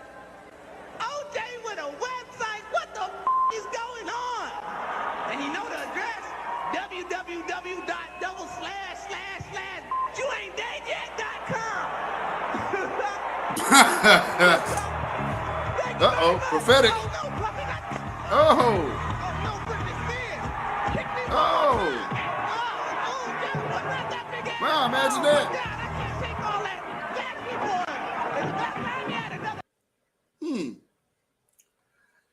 You know what's so funny about that? Marlon Wayans was trending on Twitter today. And so I went to see what was trending about Marlon Wayans. That video I just played of Sean Wayans doing a Chris Rock imitation was the video that popped up. I said, this is trending under Marlon Wayans. Oh, man. Damn, Twitter. Y'all don't know the difference between Marlon Wayans and Sean Wayans, man. Wow.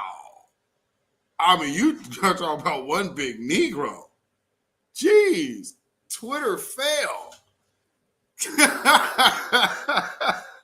Damn. Oh, my goodness. Oh, he said, thank you, Nikki the God. Oh, my Lord. Let's see what we gonna do here.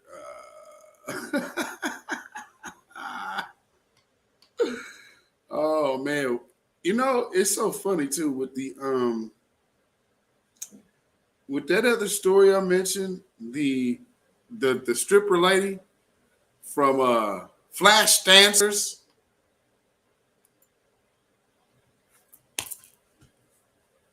You put that down on paper, anybody know what you do.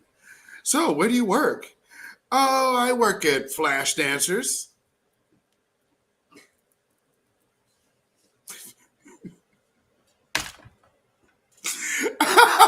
It's never going to be a question about what job you're doing. Good Lord, Shay Johnson. Good grief. So, what we are going to do, let's see what we got here. There was something else I need to play for y'all, but I don't have it in here yet. Hold on just a second. Oh, boy. Let me see what I got here.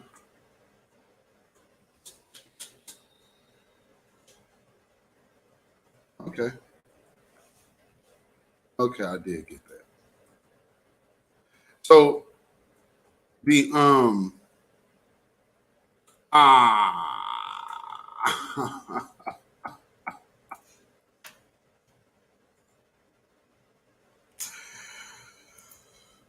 family.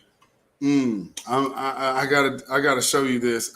It didn't really fit what I wanted to show you the other day. That's right. I knew this. So I gotta catch up on some videos that I've been meaning to show y'all. But I wanted to make sure I hit that the whole day, or no, not Dave Chappelle, Will Smith and Chris Rock, and then also the whole scenario with California's reparations meetings and move. It's a study.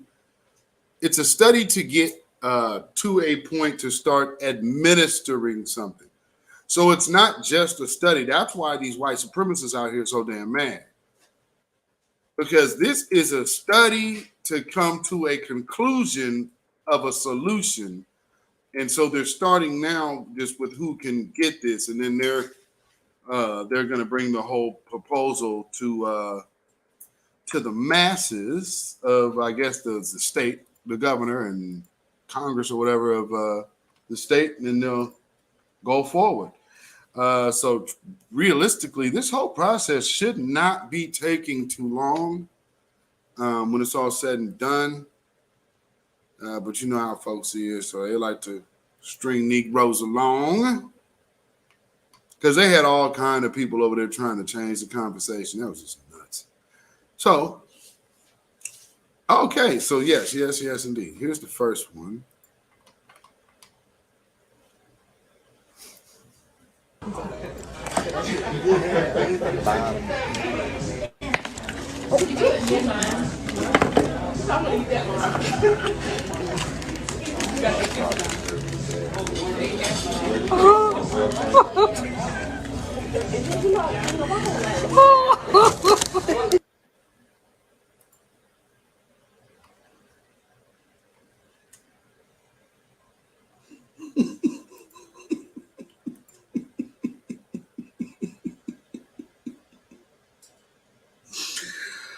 Woo, Lord.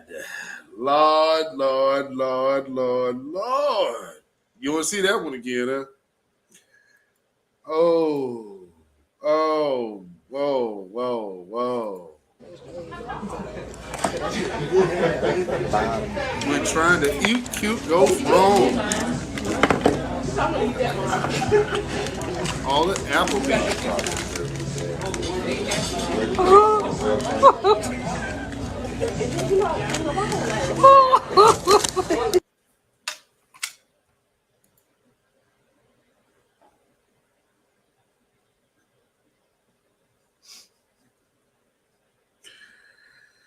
Whew, not everything needs to be on TikTok.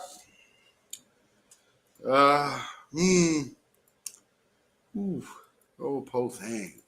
Yeah, not everything needs to be on TikTok, and if you have not freshened up your evidence, you need to make sure that stuff is sticking correctly.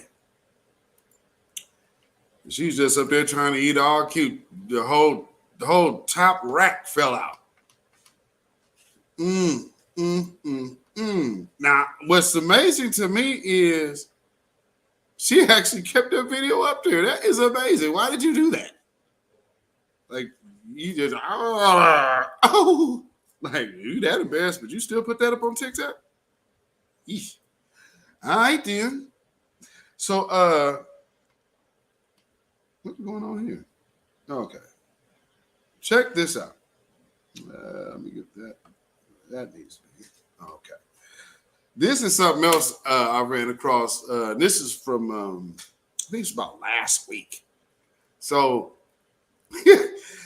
India, they have some weighing in on the whole Ukraine situation. So they have some interesting opinions. Check this out. West organized solidarity against Russia. West. The nations Professor Kapchin. We're seeing serious sanctions against Russia. Yeah. Most of the world is coming together against Russia. India should get off the fence. Okay, now I'll tell you something, Professor Kapchin. And I hope that you will allow me a decent response, and then Ambassador Pawan Verma will respond to you. I see John wants to respond to you. First, I'd like to. First of all, with the greatest of respect, Professor Charles Kapchin, you have no moral standing to talk. You are in no position, you as in America is in no position to pretend to be the guardian of democracy and human rights. You are the worst perpetrator of atrocities. You, in Barack Obama in 2011, intervened in a nascent Libyan civil war, using the NATO and Arab League partners, prolonging the war for 1 decade. You launched armed conflict in at least 6 countries. Iraq, Syria, Yemen, Somalia, Niger. You carry out drone strikes. You've killed thousands with your drone strikes. You run Guantanamo Bay. You're dealing with India. We're a big country. We're not your satellite state. So don't lecture us on what we need to do. We're going to look out for yourself. You use the phrase geopolitical expediency in place of values. You lecture me as an American to an Indian on values, and you say that we are acting in geopolitical expediency. Allow me to complete, sir. Allow me to complete. Where were your values? Where were your values? Where were your values when in the first 2 months of the US invasion of Iraq, 7,186 Iraqi civilians were direct casualties of the war? Was that your expediency? Was that expression of your values, Professor Kapchin?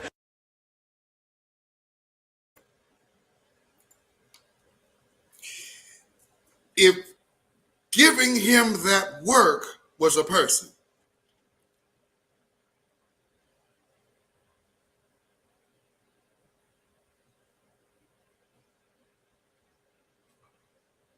Damn. Oh, yes, damn. Woo, boy, oh boy, if giving him that work was a person, my Lord. Oh, man. What can you say, boy? I don't know. Ooh, wee. Ooh. Wait a minute. Wait. You see, AJ, the world has gotten very small. Ooh. Ain't it? America can't hide no more from itself. Like in this new day and age, America cannot hide its hand no more. Silver Tulip, he said, impressive work. Damn. I saw that. I was like, yo, I have to run that for y'all, but I didn't want to. So I want to make sure that had its own little place to sit. Wow. Woo-wee. You have never seen that happen on American TV. Aboriginal woman, 61, he got his ass handed to him. Absolutely. Very handedly. Oh, my goodness. So, as you see, India has its takes, as well as he should. And this is the way people are starting to view America. And rightfully so. So, man, clock is ticking. Clock is ticking. The rest of the world is seeing who is the man behind the veil. The Wizard of Oz. This is him. The one that made the earth tremble. This dude. Some little 5 foot nothing man pulling all the levers. Oh, please don't hurt me. Yeah, off to see the wizard. So, in other videos and clips I needed to play for you, as you know, I just like to drop random information every now and then. And here's some more. You don't go to poor countries to make money. There are very few poor countries in this world. Most countries are rich. The Philippines are rich. Brazil is rich. Mexico is rich. Chile is rich. Only the people are poor. But there's billions to be made there, to be carved out and to be taken. There's been billions for 400 years. The capitalist European and North American powers have carved out and taken the timber, the flax, the hemp, the cocoa, the rum, the tin, the copper, the iron, the rubber, the bauxite, the slaves, and the cheap labor. They have taken out of these countries. These countries are not underdeveloped, they're overexploited. The world is not poor.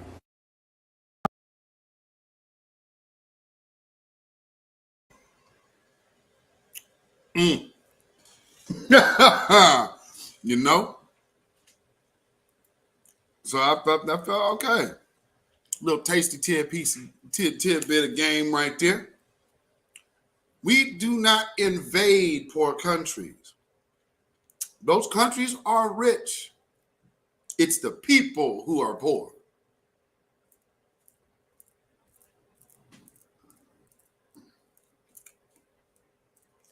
I mean, think of all the resources in Africa that a lot of Africans do not control.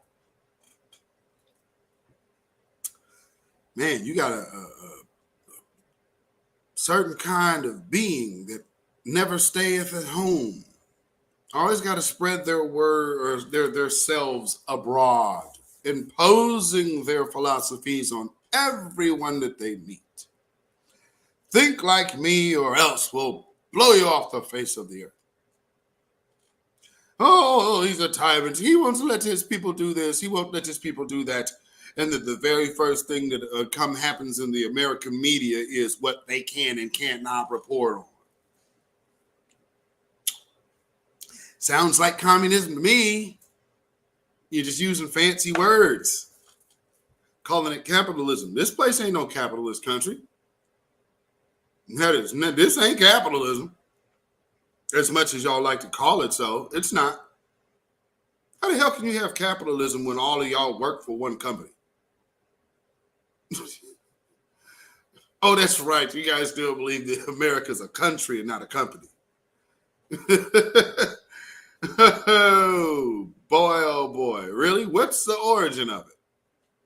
Because they totally screwed over the natives and the black indigenous people who were here before them, and also some of them who came here with them.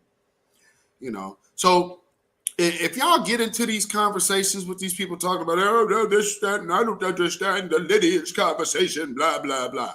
If you ever notice anybody that mentions my family goes back to Arkansas, everybody, it kills the whole question of lineage. I mean, I've shown pictures of my family here. What century were those people born? When you talk about people, well, that's impossible to figure out lineage. Are you out of your damn mind?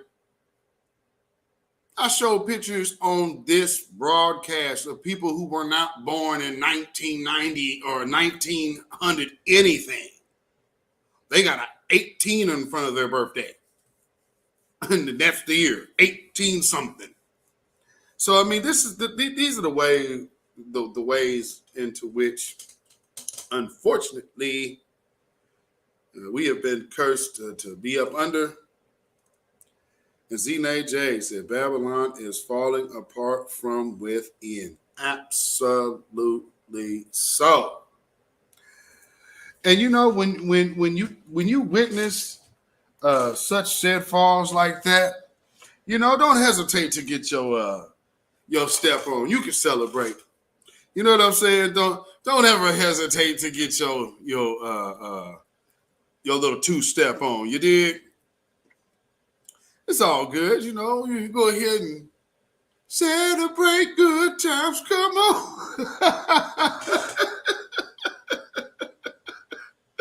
You feel me? Oh yeah. So see how they get it right there. You go ahead and get your step on right there. That two-step happen.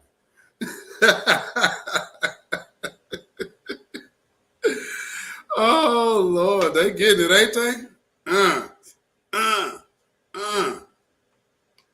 Yeah, shout out to the FBA family in Cali. Shout out to the FBA family all over the United States and abroad, because we got family that is stationed in other places, working in other places and whatnot. And, it is a new day and age. So we are celebrating the new Black media voices this month. So make sure you help support these different platforms in the new Black media, all of these great content creators that have nonstop been giving you that good heat, that good music. Not good music, my bad. Well, actually, some have. We take that back. Actually, yes. So, yeah, good music. But, insightful work and keeping the pressure on this damn devil. We have to look for justice, and we cannot look for it to just be handed. Sometimes you have to make folks do what you need them to do, and we are now moving in that direction. Because, if we're going to sit here and wait for a damn vote for somebody, all the things that they tell us to vote on are things that nobody before us voted for. All the things like civil rights, that wasn't about, it was a Democrat and this. And then, how people like to revisit history in such a false manner, like when Black folks got something, they act like white people wanted to give it to them. Like that'd be the same thing with reparations. They'd be like, oh, well, shoot, we did this. Yeah, not that you wanted to. Well, that's how they, this is why you should just still be voting for Democrats, because this, or you vote for the Republicans. And, and you have white folks, you already know what their level they on when they come to Black people talking about, well, man, the Democrats and the left. I'm Black. I ain't Democrat, nothing. Black people are, for the most part, conservative. What ends up happening is all of these other things come into our communities, and then they start adding everything to us. What the hell is this? Oh, no. Hold on. Hold on. Family, this story just came off up in here. Let me see what this is. Hold on. Damn, what's going on in Atlanta, man? What is going on down there in Atlanta? A mother shot, arrested by officer following fight at Atlanta school, granted bond. It's kind of an odd headline. What is this? 31-year-old Tierra Vashon Elder was granted bond Friday after being arrested following the incident Wednesday outside Booker T. Washington High School. Anybody know what went on there? Because that sounds a little interesting. Wow. No. Let me see what's going on here. Important shooting. That this woman here is not what you have running around here and just grabbing guns and going to schools and things like that. That is not that. This elder is someone who is a great use of the community. Attorney Khalil Eady is representing Tierra Vashon Elder. This video, which we have blurred because of the number of children present, is of a fight Wednesday near the entrance to Booker T. Washington High School in southwest Atlanta. Police have accused Elder of showing up to the fight where her daughter was and pulling out a gun. She's a mother, right? She's a married woman. She's a mother of 7 kids. Including the one that's here in these allegations. She's an honor student, right? She's taking college courses. Eady says his client has worked for 6 years as a certified nursing assistant and has been married to her husband, a minister, for more than 8 years. Police are still doing an investigation. The GBI is still doing an investigation, and everybody is still in that front portion. Eady says that he has only been able to briefly speak with Elder and is not yet able to answer specific questions about the charges she is facing. Her arrest warrants, though released to 11 Alive Friday evening, include new details of the allegations against her. The warrants detail school surveillance camera footage showing Elder exiting her vehicle before retrieving a handgun from her purse. Prosecutors wrote Elder then pushed an assistant principal several times to get onto school property before pointing her gun at a student and their mother. An officer is described as telling Elder several times to drop the gun, and she, quote, refused, and as a result was shot by a school officer. Eady says the bullet hit Elder's left hand. From the look of it, it's going to require some immediate medical attention. There's a possibility of some surgery, fingers, possibly loss of fingers, a limb, possibly the hand. I don't know, but it doesn't look good. Joe, Elder was in court this afternoon. Do we know what happened during that hearing? Yeah, Fulton County judge granted her a $41,000 bond, so her family is now working to post her bond so she can receive medical attention for her injury. She's facing a list of charges, though, including 3 felonies for allegedly obstructing officers, carrying a gun on a school property, and aggravated assault. Jennifer. All right, Joe. Thank you so much. Wow. Wow. I'm like... trying to figure out which story is this. Okay, so I did see something about an incident at a school the other day. So I didn't know much about what had happened. Wow.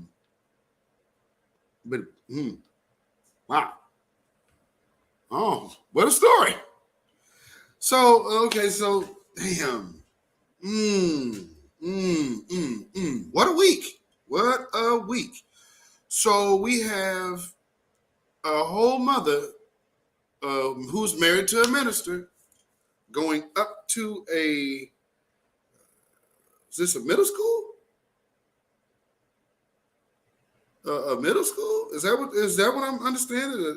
So I can't understand why you're going up there with a gun for some children. I mean, like,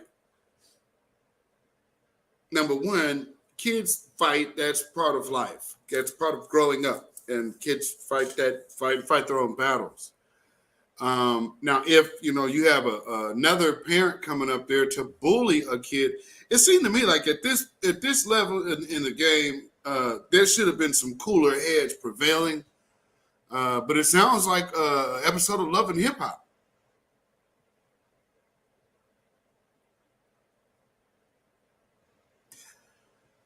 But Will Smith can't slap Chris Rock without the world going haywire. But you got whole mothers going up to schools pulling gun on children. We had the white woman here in Vancouver, I played that last year, who pulled the gun on the children in the mall. And no one thought that they should be pressing charges on this sadistic bitch.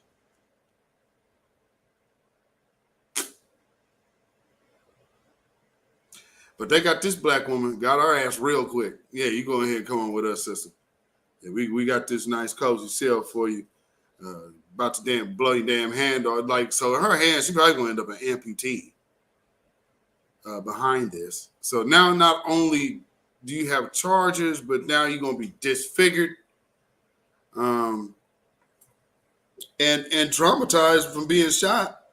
And I imagine her child's got to be traumatized. The other people, you know, they done had you pull a whole gun on a kid, and then the police tell you to drop your gun, and then you say, hell no. What the hell is going on out here? And you're at the damn school. I seen that the other day. I was like, a middle school? Like, what? Now that I see, I understand. Oh, damn, it was a black woman? Damn it. Damn, man. Come on, y'all. Come on, y'all. And she's been a fixture in the community. She's married to her husband and the father for 8 years. Yeah, that's all fine today now, which is cool. Actually, that's a cool thing because, you know, typically you get slung through the dirt immediately. However, that is Atlanta, so, you know, you kind of got a quicker black response of media down there. Because out here, sure, man, they be talking all kind about criminal records and whatnot. And if she don't have no dirt on her, they're going to go find a relative that do. That's how they do. Yeah. Just go dirty them up. So like this whole thing with Will Smith right now, man, you know, you're not going to Will Smith me now, are you, dude? And then you got Amy Schumer over here. I'm so jolted. Well, you got to be kidding me. Like, Amy Schumer, cut it out. Ain't nobody checking for you. And then, you know what's funny about the Amy Schumer thing? Shout out to James McCoy. Shout out. Thank you for your donation. I appreciate it. Thank you very much. Peace, blessings, and power and protection be up on you, brother. Yeah, these people something else, boy. They doing so many people. I mean, like this thing really has people up in arms.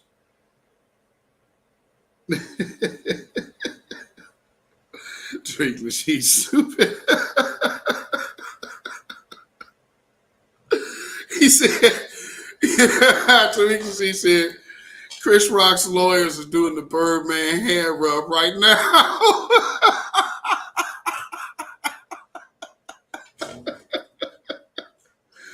Oh, man. Donna O'Neill said, America still kills and destroys.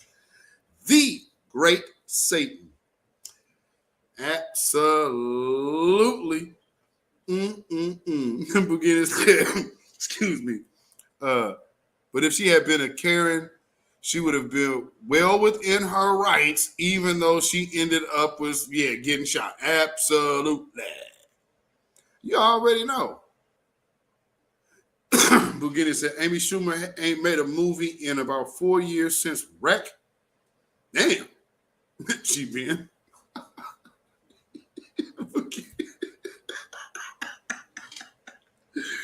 Ooh, wait. Oh, Bugattis, boy. Ooh, wait. You know, Bugattis ain't gonna cut you no slack.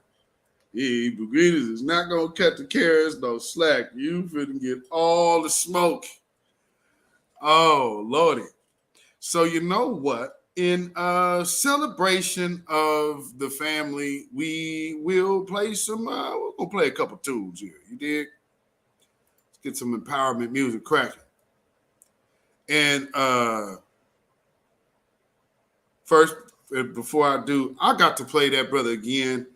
So just in case y'all are just now tuning in and you missed this little tasty tidbit before, just a random OG wisdom being dropped.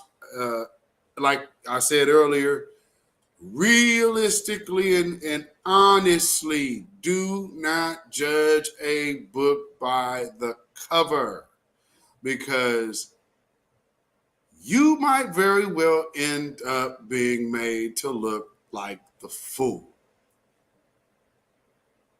Like this young man right here. Hey, bro. Huh? Let me ask you a question, man. Why you ain't change clothes, bro? Let me ask you a question. Every time you see me, you gotta ask me a question like you 50 Cent asking people 21 questions. But, bro, you gotta have some hygiene. Let me ask you, did you take a bath last night? Of course, and that's what I'm telling you, man. You gotta have some hygiene, well, congratulations, because I'm homeless, and now I have the luxury to take a bath every night and wash clothes like that. So be grateful for what you got and stop always talking about people and stuff. That's what's wrong with people. They always talking about people instead of trying to help them and stuff. Just thank God that you able to take a bath and change your clothes every night. I might have them on the next day and the next day and the next day. That's between me and God. You worry about yourself. Any more questions? You good, Oh, bro. all right, that one I thought. Have a blessed day.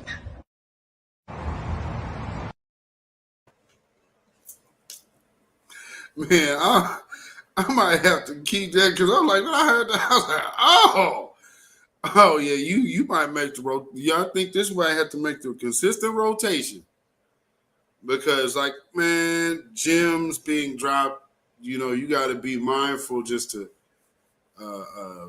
hear everybody, man, because you never know where it might come from. So just that quick, as soon as that cat turned and actually opened his mouth, nothing but game came out. Boom, fired straight on off. So. Sometimes, you think you being funny, you might end up being the butt of the joke. While you think you're going to be making clown of somebody else, and that's called the big backfire. That didn't go planned like you thought at all, did it, dude? Yeah. Any more questions? Oh no, you good, bro.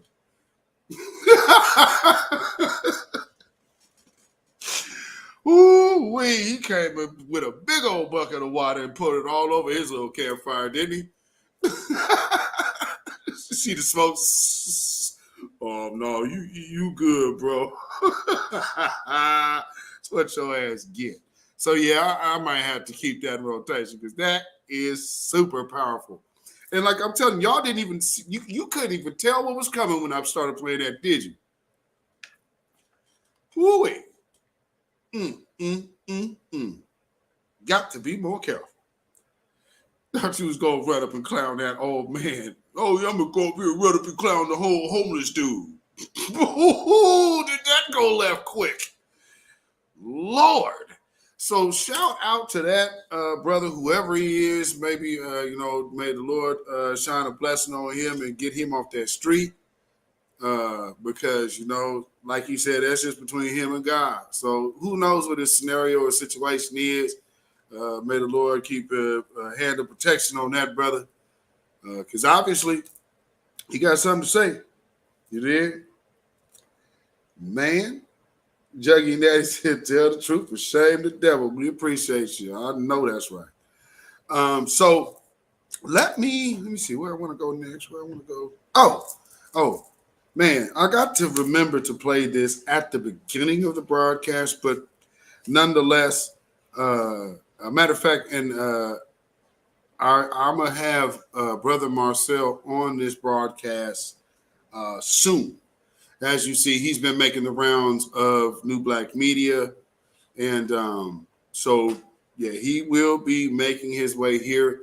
I'm looking at sometime next week, so it might be Wednesday or Friday, depending on his schedule. So we will see what is happening. But within that being said, New Black Media's candidate that New Black Media is actually endorsing is Marcel for Congress. He is here to upseat and uproot the whip of the Congressional Do Nothing for Negro Black Caucus, Jim Clyburn. So we want them catfish nuggets out the paint, and we are putting our hitching our wagon to this brother right here, who is a solid reparationist.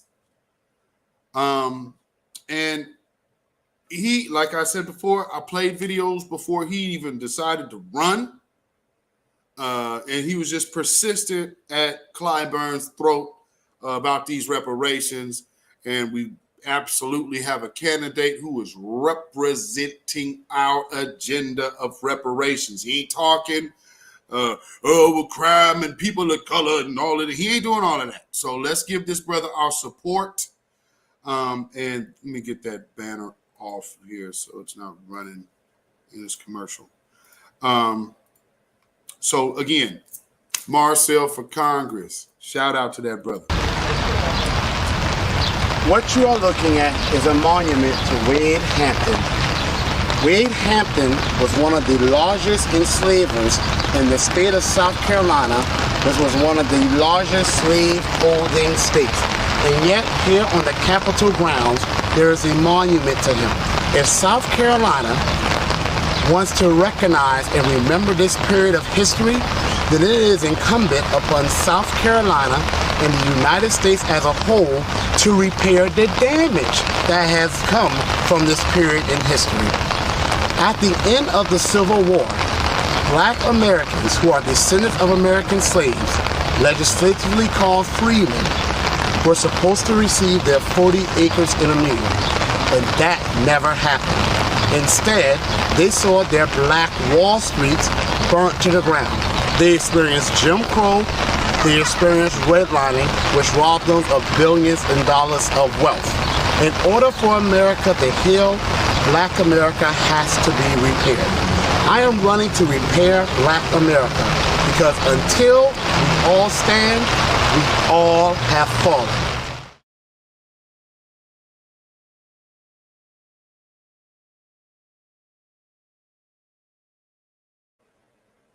Shout out, brother Marcel. Man, and you know what the thing I like about his commercial? The dope thing about that is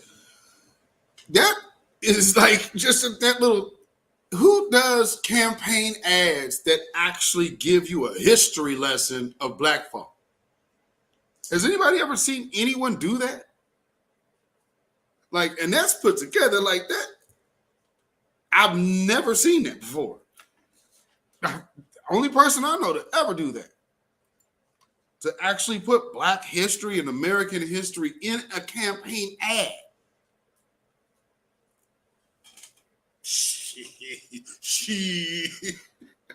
That's dope as hell, man. That is dope as hell. Because I'm just sitting there looking like, man, this is actually like a history lesson within a campaign ad.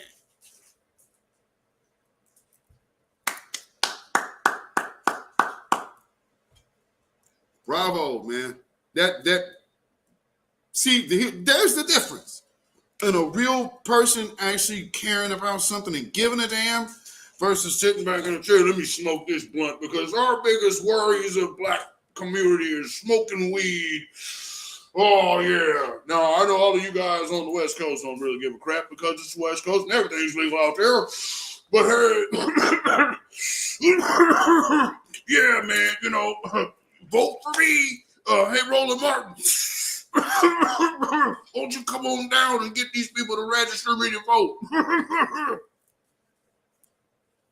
beep, beep, beep. I guess you guys ain't gonna come down here to Louisiana and come help register voters. I know you ain't gonna do that. I don't usually do this, but FBA, ADOS, B1. Gary Chambers? Nigga, Marcel is our guy. What you talking about? That was a big to-do about nothing. Coming over here to us with a whole straw man argument. You want to pump that candidate, you go ahead. But he ain't from the grassroots. And he ain't came over here at all. And like Afro Elite done had him on it. He's been on Sincere's broadcast. He's making his rounds through this mug. He fooled with the new black media. Oh, what you talking about? We don't know no Gary Chambers. Gary Chambers got out there and made a big impactful thing about him going off on the white woman at the city. He said at the city council meeting. You know, I mean, come on, man. I mean, this is like joints for jabs. Come on, Gary Chambers. This is how you gonna roll black folks here. Yeah, I mean, and you know what Roland had the nerve to say? Ain't that y'all agenda? Who the hell over here said anything about smoking weed? As an agenda? Y'all realize they just so the U.S. This totally undercuts everything that he actually just came out on too, which is freaking hilarious. But the United States, they've been congregating yesterday and today all about the delegalization or whatever. So they're basically in meetings right now in Washington to get that as a decriminalization. That's what I mean. That's what I was looking for. So to decriminalize marijuana. So then what the hell now can he do?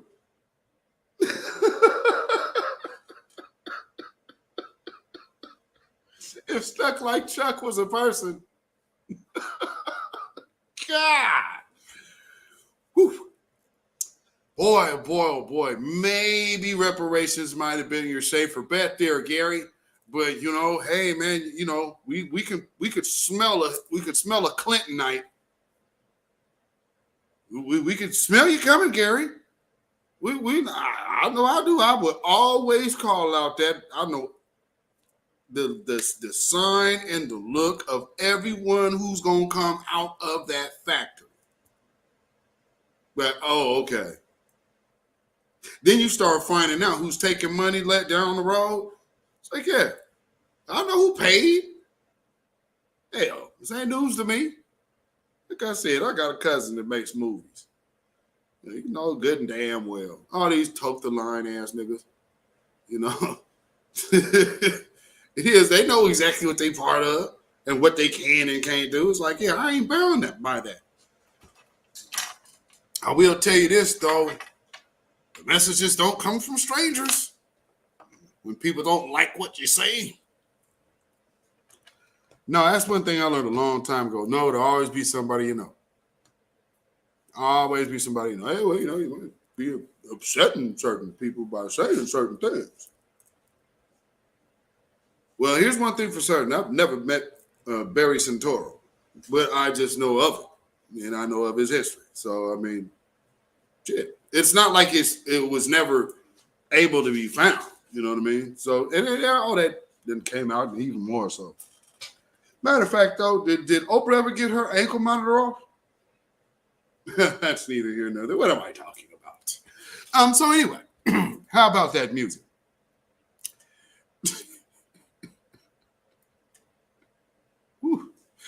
How about that music, huh? Let's see. What we gonna play next? You know what? Let's see. Let's do it first. I'm gonna play both of them. I'm gonna play Ozier's song and I'm gonna play Arietta. Which one do y'all want to hear first? The one, or do y'all want my day ones? What y'all feeling? What y'all feeling? Tell the truth. Open deserved jail time. Mm-hmm. Said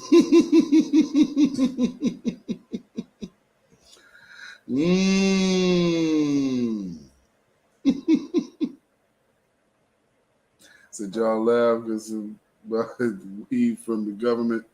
Talking about most of y'all food from the government. Well, depends on where you live. You know what I'm saying? If you're bound by one of them like food deserts, then you can easily end up in a situation where you're getting government food. But if you're in like agricultural land on the West Coast like us, you can grow your own food. I mean, and out here we have so many independent farms. Like my state is majority farm. It's not even majority people. Man, you start going off to the I-5 corridor.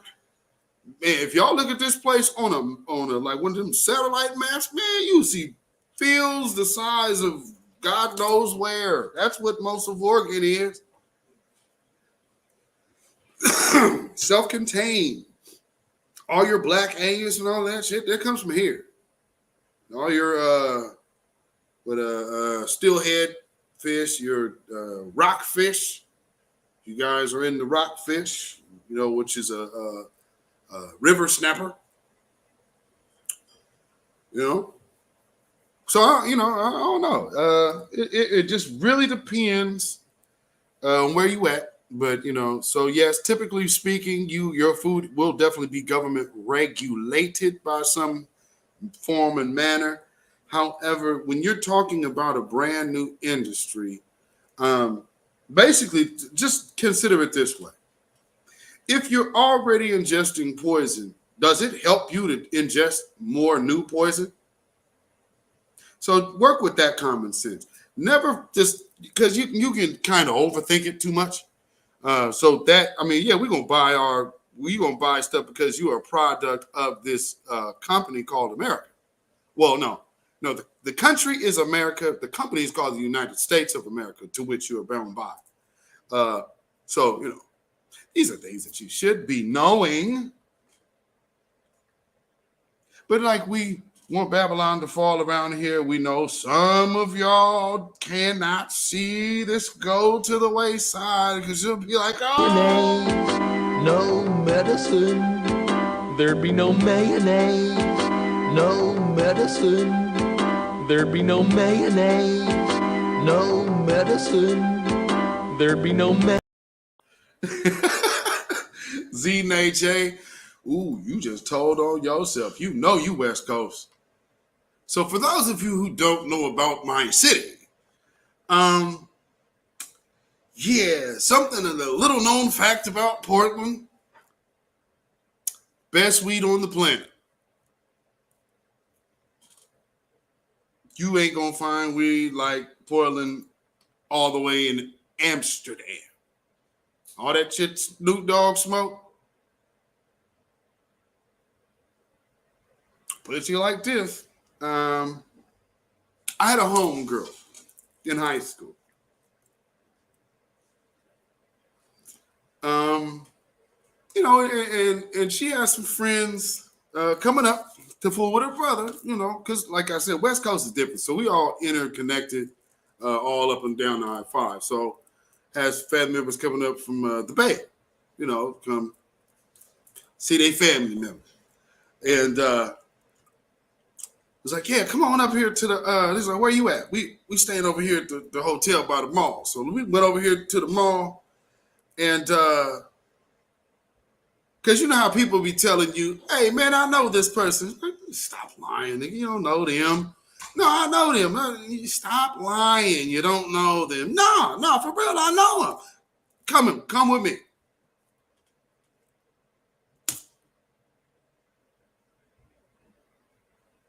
Next thing I know, I turn over. It's Mac Sean, Be Legit, and D-Shot. Coming walking in the mall. I'm like, these big monster Negroes. Like, these dudes is huge. Like, oh, she does know him. Go figure. So out of the blue, just ended up start chopping it with Be Legit and D-Shot on a fluke. So yeah, that's the West Coast for you, man. Capricorn, she said, not the ankle monitor. Yeah. So the West Coast, especially this little town up here called Portland, Oregon, that's why I tell you, a little bit of everybody has. It's a play on words. I never catch that. A little bit of everybody blows through Portland, Oregon every now and then. Portland, Oregon, it's about it. This little place made that record. Portland, Oregon, you know they about it. Here's something y'all don't know. Actually, this is one of the towns because a lot of our family comes from Arkansas. So bulk of the Broadduses live here, if y'all didn't know. So for those of you who are aware and familiar with the Broaddus last name, when you tell people West Coast, it's like they go in one ear and out the other because they think it's like East Coast. No, it's not. It is not at all. I can't overstress it enough. It ain't. So yeah, everybody out here kind of interconnected on some level of the game. Like Rio just recently passed couple months last month? Or was that January? I think January Rio passed. And then Rio, that's Snoop's uncle. So Rio over not old. And then Snoop's other uncle, Ricky. I'm literally like, see, these are the people you know, and then you don't be knowing that people were actually doing heavy shit out here. I'm coming home one Saturday night from a gig, right? And you know how they run the old replays of Saturday Night Live? I turn this on, and they're like, the musical guest, Mariah Carey. I look up to her like, is that Ricky playing bass? I'm like, I had no idea this dude had played for her before.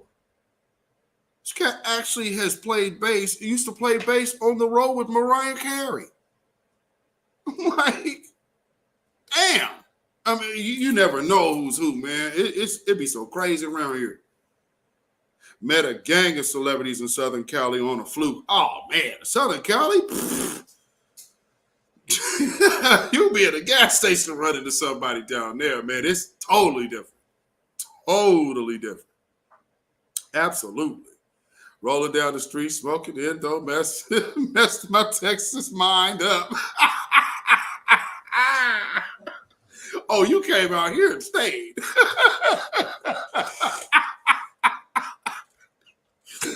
Hey, man, a lot of people do. People wonder, like, what keeps these people in Portland? Like, why ain't they left? Like, I'm born and raised here, but you got people coming from New York and all of these other places. What is it about this place that makes people stay? And you're not but 8 hours away from Oakland. So if you feel like driving, you can go just drive down to Oakland, or you can fly for about an hour if you just want to get a Southwest ticket and you in the Bay. So, or you can hop on the road, go north, and go to Seattle. 2 hours. Go up there. So yes, indeed.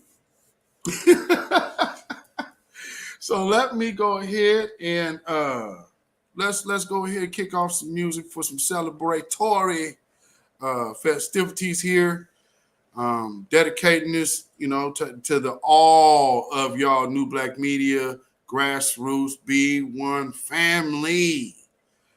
This month is ours, so make sure you guys support for those of you who are blessed and fortunate enough to put something on all of these different platforms, wonderful. But for those of you who would just like to support in a different manner, I heard a suggestion from a sister this morning who made the suggestion, if nothing else, for the people who could do the very least, just pick a day, maybe a week, and shoot $1, cash app $1 to a platform. So if that's what you just showing the love and support and letting people know that you are actually paying attention to the content. For those of you who've been watching my content, although we we are only at like 500 subscribers on this broadcast. The odd thing about that is my watch hours of this channel supersede that of somebody who would probably be in the 2,500 to 3,000 follower number. So, you know, we understand how YouTube plays, okay? So I ain't tripping off that. That things will happen, and, you know, as y'all know me, I like things to happen in the right way. So with that being said, I'm going to play my partner, Tony Ozier. And for those of you all know, like, these are two of my best friends, Etta and Tony. So we love making music together as well. We'll whoop that ass on stage, man. Anybody want to put your money where your mouth is, let me know.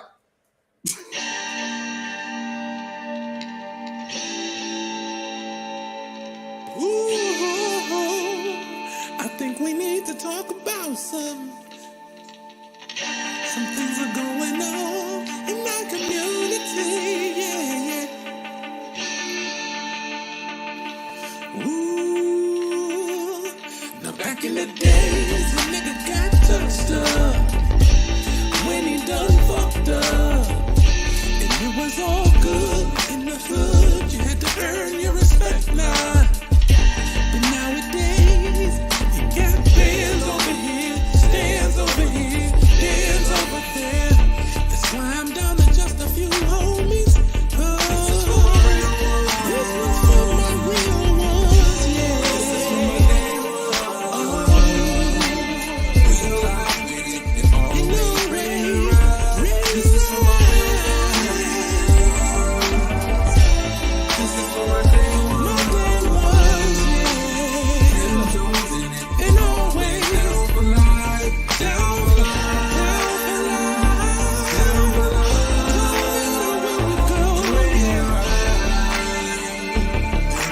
no matter what city you in, we're down for life. Here we always on the wheels, with the big things, doing big things. This for my real ones.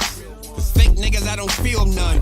Hate all you want, I guarantee that money still come. Big papa to these children. I've been on these meal runs. You should be giving thanks. Pilgrims, come and catch a wave now. You rather catch a case. I'd rather you catch a fade than catch a bullet to the face. Better man up. We come to get down. This ain't no stand up. Respect due. I come for it now. Fuck what your plan was. It's LA, VA. Still in PDX, but they better relay. I'm coming for them checks. Need a whole lot of commas for my people. That's my set. My circle small as your threats. Every dot I got, I connect. I'm a thoroughbred. Laced up to the world end. All my niggas are riding, tearing shit up like a whirlwind. They're my day ones, literally. Same ones. Two things to remember. Who you got and where you came from. This is for my day ones, yeah. Always ready to ride. This is for my day ones. This is for my day ones. 10 toes in it. You're always down for life. Down for life. Down for life.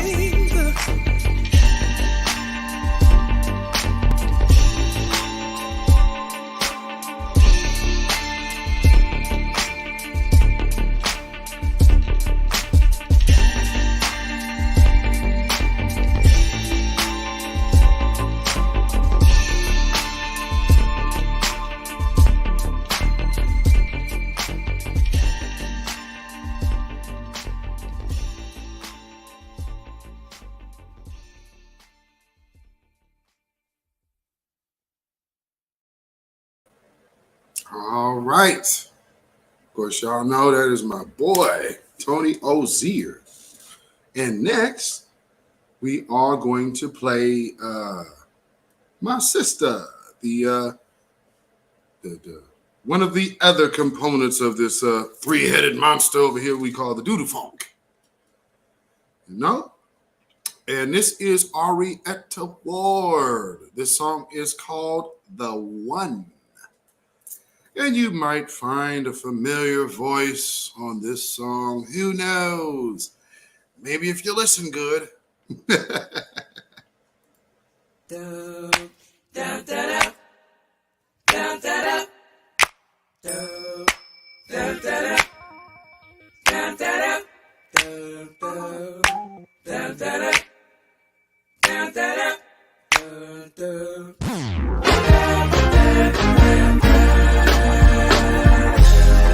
This is a gentle reminder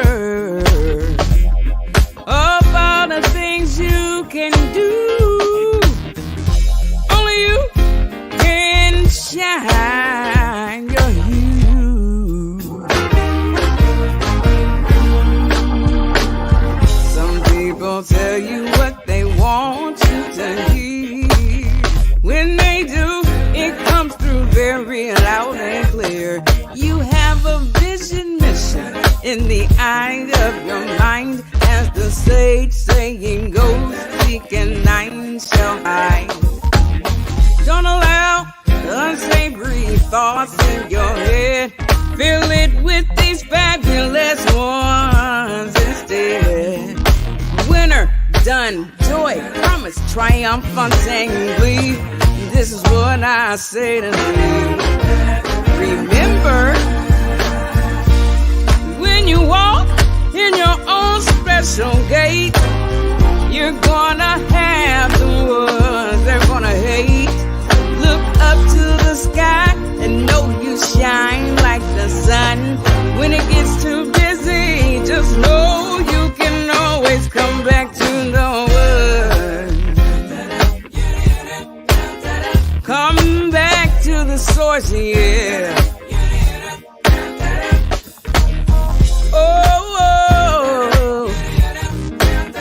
Oh, yeah. Your mind is sound, thoughts are valid, they do matter. Know your truth, the truth within. Your heart will never shatter. Be confident as you climb your ladder. Remember, only you can do what you do. Come on, light keeper, gonna illuminate your hue. Show that smile, the one with the joy and the fun. When it gets too loud, just know you can always come back to the one. Come on back to the one within. Hey, hey.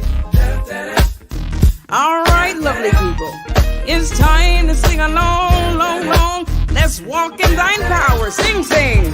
Walk in your power. Hey. Blessings will continue to shower you. To shower you. As long as you shine your view. Go on and walk. Walk in your power. Yeah, yeah. Blessings will continue to shower you. Shower you. As long as you shine Come your on and walk in your power. Walk in your power. Blessings will continue to shower you. As long as you talk about the blessings that will shower. Blessings will continue to shower you. As long as only you. Walk in your power. Blessings will continue to shower you. As long as you shine. Only you can shine it bright. Yeah. Blessings will continue to shower you. Shine. Walk in your power. Blessings will continue to shower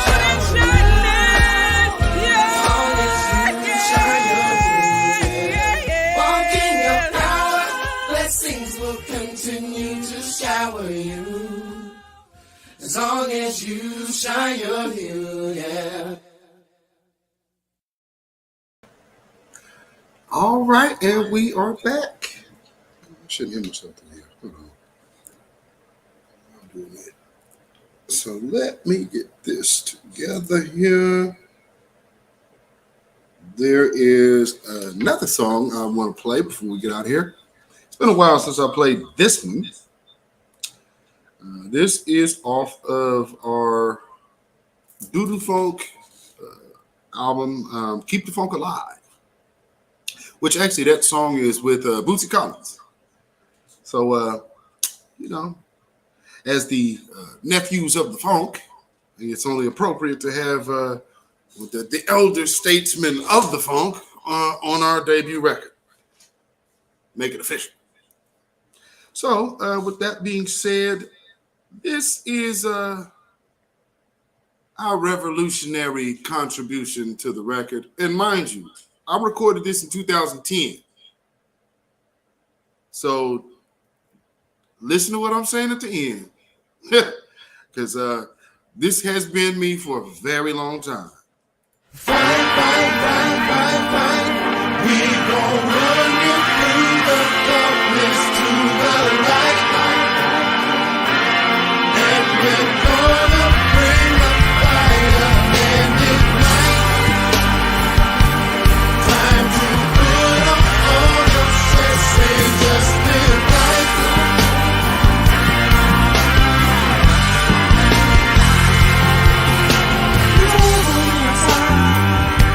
And I ain't talking about overseas, yo, no, no, no.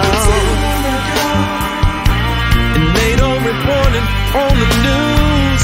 I know it gets hard living in the world it took on. And knowing that they living off the fears of being you. But I won't stand for this no more. You know what I'm gonna do, I'm gonna fight. We gon' run you through the darkness to the light. We're gonna bring the fire and ignite, night.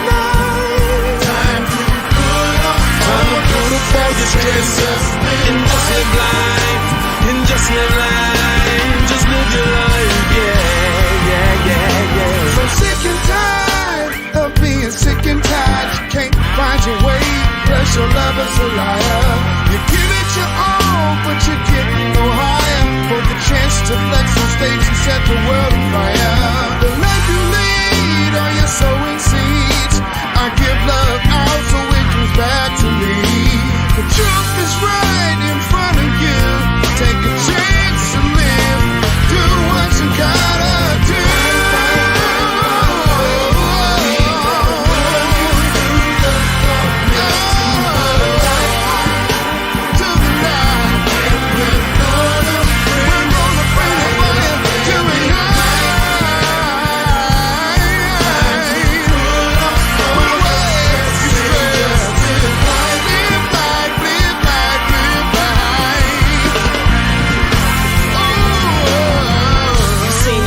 Come, now to the light we go. Soldiers march for the people. People rally, you know. Stand for something, fall for nothing, and never let go. Fight for your right to fight. Believe for what you hold. From the bottom of the train we came. On our own 2 feet we rose. From the concrete, yes we bloom. Stop and pray and then resume. Like a load and boom, boom, boom. Fist raised like a panther do.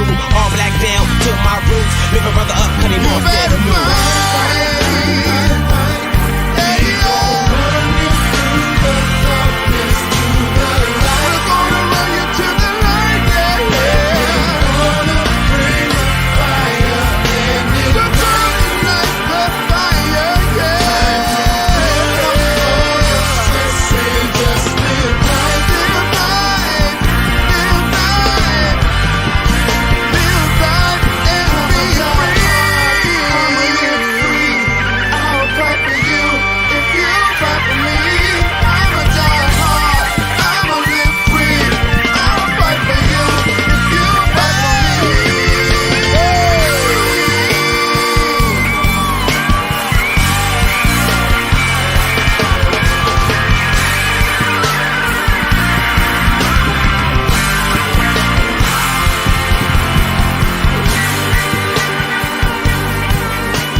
All right.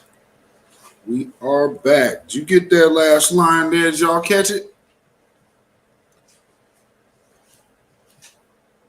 Let me get this. Okay. So hopefully y'all did catch that last line there. It said, I'm a die hard.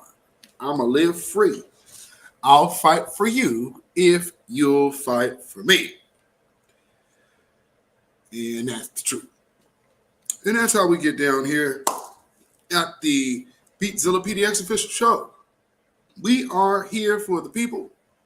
We are here for all of y'all. Because truth be told, this is where everybody is now fearing what's happening.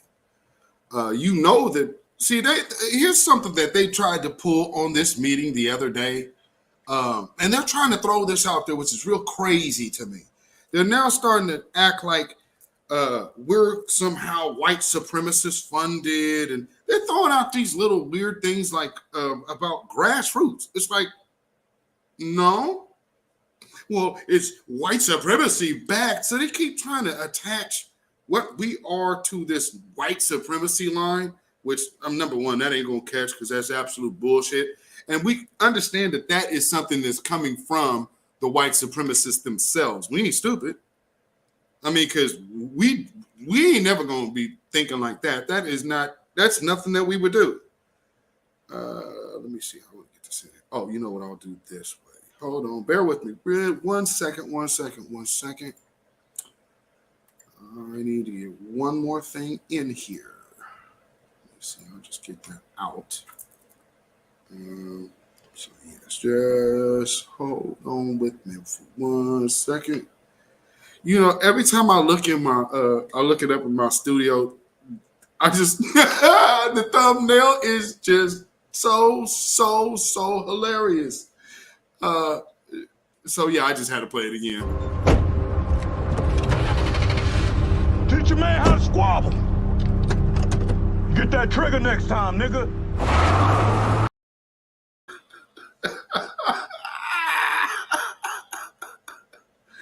Teach man how to squabble. Oh man. So if y'all don't, if y'all ain't watching Snowfall, I don't know what y'all doing, man. Y'all need to be catching Snowfall. That's a good show. Teach a man how to squabble. Okay, we're gonna be able to get up in here.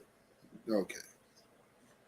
So I'm uploading this last joint of the evening. And of course, we from the West Coast, so well, most of us are actually, with the exception of Tony Ozier. Tony Ozier is actually from Texas, and so it kind of a split, that and Michigan. So you might know some of our other cohorts in the funk arena of the extended family of this crew. Foreign exchange. So shout out to them guys.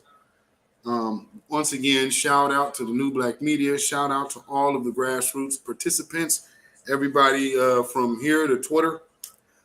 We are celebrating us this month. And truth be told, shout out to Dee Tubman, who this is kind of her idea in the first place. So that's how this even came about. And it's such a it is a cool thing. It's like, damn, here we are again. Like, man, that came around quick. But that it just is looking at all the things that's been going on over the past few years. Like, man, this is it is this is a thing. New Black Media Appreciation Month. Because, hey, man, something is happening here that is changing the world as we know it. You know what I mean? And these people can feel it. I mean, you ain't never seen white folks this shook about it. They didn't even want to say anything about that meeting that was going on in California until that vote about lineage happened. Then it immediately was picked up by the AP. So that tells me that, oh no, the world has been watching this whole California meeting. It's just that Cheryl Grills and Lisa Holder and what's my man's name? Don Tamaki and Reggie Sawyer, who is a whole man with a hyphenated name. I'm not really understanding what's going on there. Because, a man with a hyphenated name is kind of odd. Or maybe I'm just old school. You know what I'm saying? But yeah, that just looks weird to me. Yeah, but if y'all don't know who I'm talking about, out of what's his name again? Reggie. Yeah, Reggie is this. Got to watch these old niggas. Yeah, that's what Reggie is. Oh, yeah, we almost forgot. And Cheryl Grills. Got to watch these old niggas.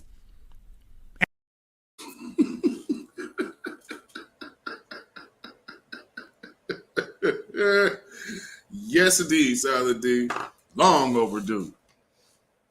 So, I think the transition into this song is great. And this will be the last one I'll play this evening before we get on out of here. I'm going to be doing some uploads. What's tomorrow? Saturday? So yeah, I'm going to be doing some like shorter news clips from time to time, and I'll be uploading those. It's been requested. So I don't know. I might have. I'm gonna figure that out. Do some shorter, around 20-minute, maybe 30 at the most, and that'll most likely be off camera. So as the story breaks or something like that, then I'll go ahead and do that and make that an upload. Or what I'll do is I'll premiere it, and then if you guys want to, feel like participating in the chat while it's airing, then you definitely can do so. And who knows, I think the premiere thing probably is better that way, because that gives still open it up for the family to conversate and congregate and interact. So I think I'll do it that way. So I'll do the shorter uploads. I'll set them to premiere, and then we'll work with that way. Now, with that being said, segueing into this last song,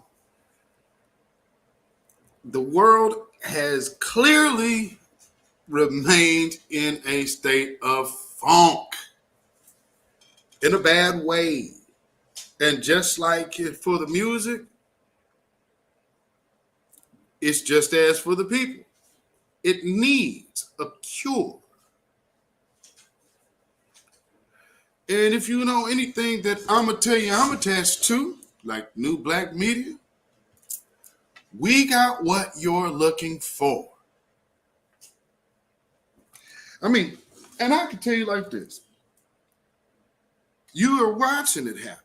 I mean, I wrote this song, and I probably should have actually played that, but I have a song called Love that I did some years back. And there's a line that says, everybody's asking questions. They say they're looking for an answer. Somebody's asking questions. They're looking for an answer. They need something new. They need something they can feel. They need some of that good old-fashioned music, simply real. And that's life, and that's music. Because we do this for the love of music. And when I say music, I don't just mean melody. I mean spirit as well. Because we got the cure.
you knows when you need it. If you need the phone, if you want the phone, come on, y'all.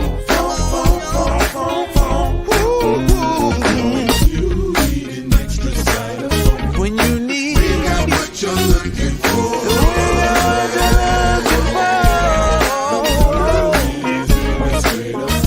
In the States, to us we have the cure.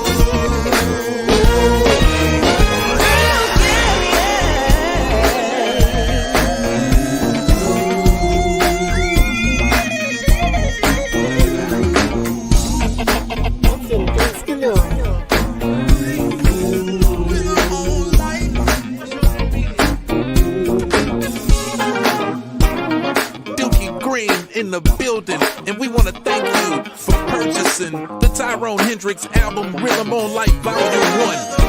But right now, we want to really let you know what it feels like to be free. Ladies and gentlemen, Dookie Milk.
Yeah, no, I'm not from the Bay. Actually, Tyrone is, though. Tyrone from the town. I'm from Portland, the town up north. So, yeah, actually, Tyrone is from the town. Actually, if you know any, if y'all familiar with Jubu, Smith, Pick Funk, Legally Blind, you might see him running around with them as well. So, you know, because they all from the Bay, they all from the same crew, which is cool because, you know, it's, hey, man, you know, when you have talented individuals in your network, boy, man, some of the things you just enjoy in your own hometown, you know? Like, imagine just being able to sit with a dude and say, hey, man, can you play that line that you played on that Tony record? Can you play Anniversary? and just watch him just play it. Boy, I'm telling you, man, watching Jubu up close is like watching an angel play. I mean, and it's his strokes are so effortless. It's like Jubu Smith is the truth. I mean, he could play a room of crying babies to sleep. I mean, that's the type of cat you can sit there and listen to that brother play all night. You know, that feel good music. So yeah, it's cool, man. You know, and you know that whole Bay scene. Always been cool. Of course, y'all know Damian Lillard plays here in Portland, so all of them, you know, most of them are up here, but there's still a gang of them down there. So but we ain't nothing but 8 hours away. So, you know, I think that's one of the reasons that Damian kind of stays around here, because he do like it here. You know, it's. You know, he close to family. You got family all up in the North I-5 corridor. People able to do stuff, you know, and chill, kind of be out of the way. You know, hey, man, who don't want to be out the way? You feel me? 93 till infinity. Souls of mischief. Yeah. Dial the 7 digits. Call up Bridget, a man's a midget. Plus, you got friends yo, I can dig it. Here's the 40 swig it. You know it's frigid. I got him chilling in the cooler. Break out the ruler. Damn. That's the fattest dog I ever seen. Yes, sir. Yeah. Oh, yeah. I definitely, somewhere that tape is in one of my tape boxes. Yeah, damn straight. That was always in the car. Man. Bring that 90s back for real. There was a lot of solid Bay music, you know. Yeah, of course, anybody ever heard? Y'all probably didn't even know about Mac Dre till he was deceased. But if you want to know what Mac Dre actually his style is, just go listen to Wiz Khalifa. Wiz Khalifa is clearly a student of Mac Dre, because his style is like so man, I just like go listen to Mac Dre, Not My Job, and y'all be like, wow, like this, you know, it's different. It's like he just had a cold different style, and it was real his words were real super clear. And he said, I'm finna spit it with a clear tone. Get your intention. The biggest thing since the TV invention. Yeah, no, Bay Area music, baby. Yeah, this West Coast funk hits, man. Y'all know who ain't told y'all, man. This and all of that stuff we grew up on was like all of that E40, all that early click stuff. Ain't no samples in that music. Ain't no samples. Think about sitting sideways. Man, come on now.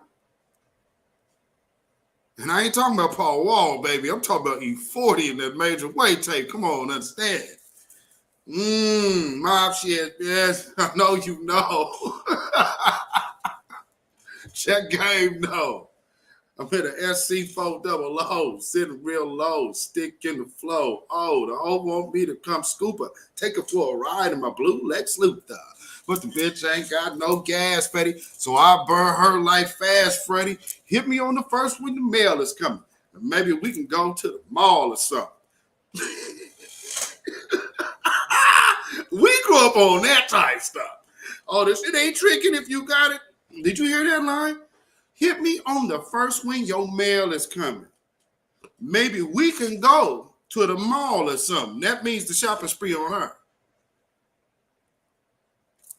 Yeah, that's as they say, O&AB. Welcome to the West Coast, especially the Northwest, where the ism is heavy. So yeah, y'all can see I got some Cali people in my chat. They know what time. They know exactly what I'm talking Oh man, so yeah, and I'm glad that I see a lot of the Bay Area artists actually was able to cross over, hit big. So now everybody know who they are. But like you say, he from the soil where the hustlers be getting their lingo from. Ooh, 8-Ball MJG. Oh my Lord. See, that's there's a night that I just recently remembered from the 90s. And that was a night that I was in the studio with why was I even there? I think I was there with Al C. And I know me and Star Child was there for some reason, but we were there to meet MJG. And so I vaguely remember I think maybe a second cup of Hennessy as he was over here rolling these long ass Elegante. It was like, oh my God. I mean, this had to be the smokiest studio session ever. And like I said, I just recently remembered that night. It's like, damn, I tried to smoke on MJG that night. Jeez. Woo, the 90s. Young and you starting to get your feet wet, So it's like, oh man, hang with the big boys where they pulling out jugs of Hennessy. Oh, shit makes me cringe just smelling it. God. Yeah, I can. No, sir, not for me. Y'all want this? Nope. That's all. I'm all good. I'm cool, brother. That's for you youngsters, man. Nip. 8-Ball MJG, Space Age Pimpin'. That's the first song I heard from them. Actually, I heard MJG before they actually came out because he was with another dude, another cat from Memphis that had I think it was Crime Boss. Crime Boss. So MJG was on a song with Crime Boss. Which was a pretty dope song. Man, yeah, you 8-Ball MJG, that means you go all the way back to like the Mystical Y'all Ain't Ready Yet days. That's back when Mystical had the boot camp click, long before he even went over to Master P. Like people most probably only remember Mystical from the Master P days, but he had a whole crew before that. And that's when I first heard him. He said he was crooked like a roach leg. That's the first time I heard that line. Is out of Mystical, his first single. Y'all ain't ready yet. It's like, who is this fast rapping dude? Where is he out of? Because none of the buildings that he was at, like none of it looked familiar. Because up until that point, we really hadn't seen the hood of New Orleans, unless you was from there. Like so, us out here out west, like, where the hell is he? Somebody's like, oh, he from New Orleans. Like, that's what they sound like, huh? Like, okay. I'm fooling with it. That's just funky. So yeah, we definitely had and we had so much good solid music that we have fallen into the trash bag dumpster fire artists. Half of these people ain't all the way artists. One thing I do want to see though, and I'm sure a lot of people sleeping on it, and that's probably why Jay-Z always makes sure he gonna downplay that one. Because I'm going to tell you the verses that Jay-Z really don't want. The verses that Jay-Z really does not want is Ludacris. Everybody always sleeps on Ludacris. Man, we tell you something, that's a bad man. Luda is a bad man. I ain't saying he's just trucking over Jay-Z, but man, you better go back and look at that brother's catalog. Where does he miss? Like, is there a Ludacris flop?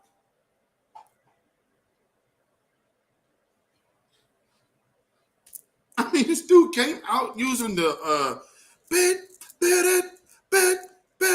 He came out using the Austin Powers. Yeah, Capricornus, Ludacris is in a league of his own. Telling you, yeah, Jay-Z has never barked up that tree. He will touch a lot, But that is one that tree he ain't barked up. Telling you, man, Ludacris is for real. I'm just like, just go back and look at his catalog. Jeez. And start breaking down them hits like, You talking about a bowl of bars. Eating them like cereal, a bowl of bars. Yum. I mean, yo. And his freestyles are impeccable. So, I mean, just that going back to that real talent, somebody just really giving bars.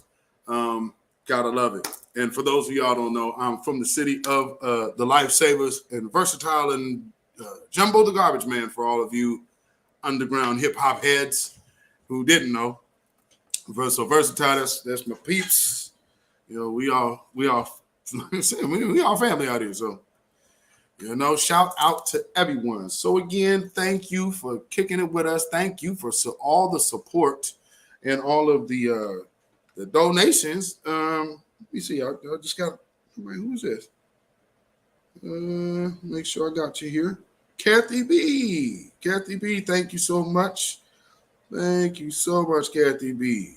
Peace, power, blessings, and protection be up on you.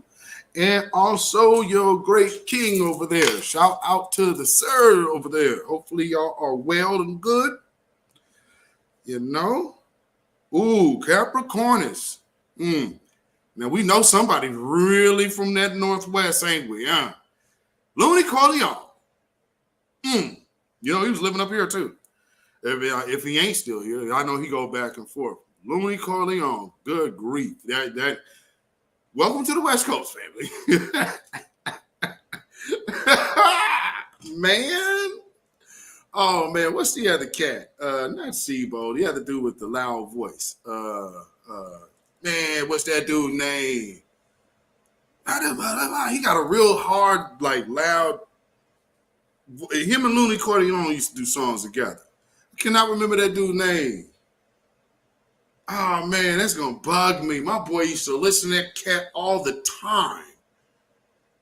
Oh, man. That's going to bug me. I'm just going to be like 3 o'clock in the morning. It's going to come back to me. That's what it was. But, yeah. Shout out to everybody. Grassroots. All of the B1 fam. And all you other voices of New Black Media. We are here. We are here celebrating everybody that is a part and everybody that takes part in the destruction of white supremacy and replacing it with the system of justice. Because Babylon is fallen. Babylon is fallen. Let it fall and let us rise. Can you dig it? Capricorn said they don't even know about the underground people that are coming up in Cali. Right. My partner Libretto, another rapper. Matter of fact, check that out. Matter of fact, damn. Me, him, and Versatile have a song.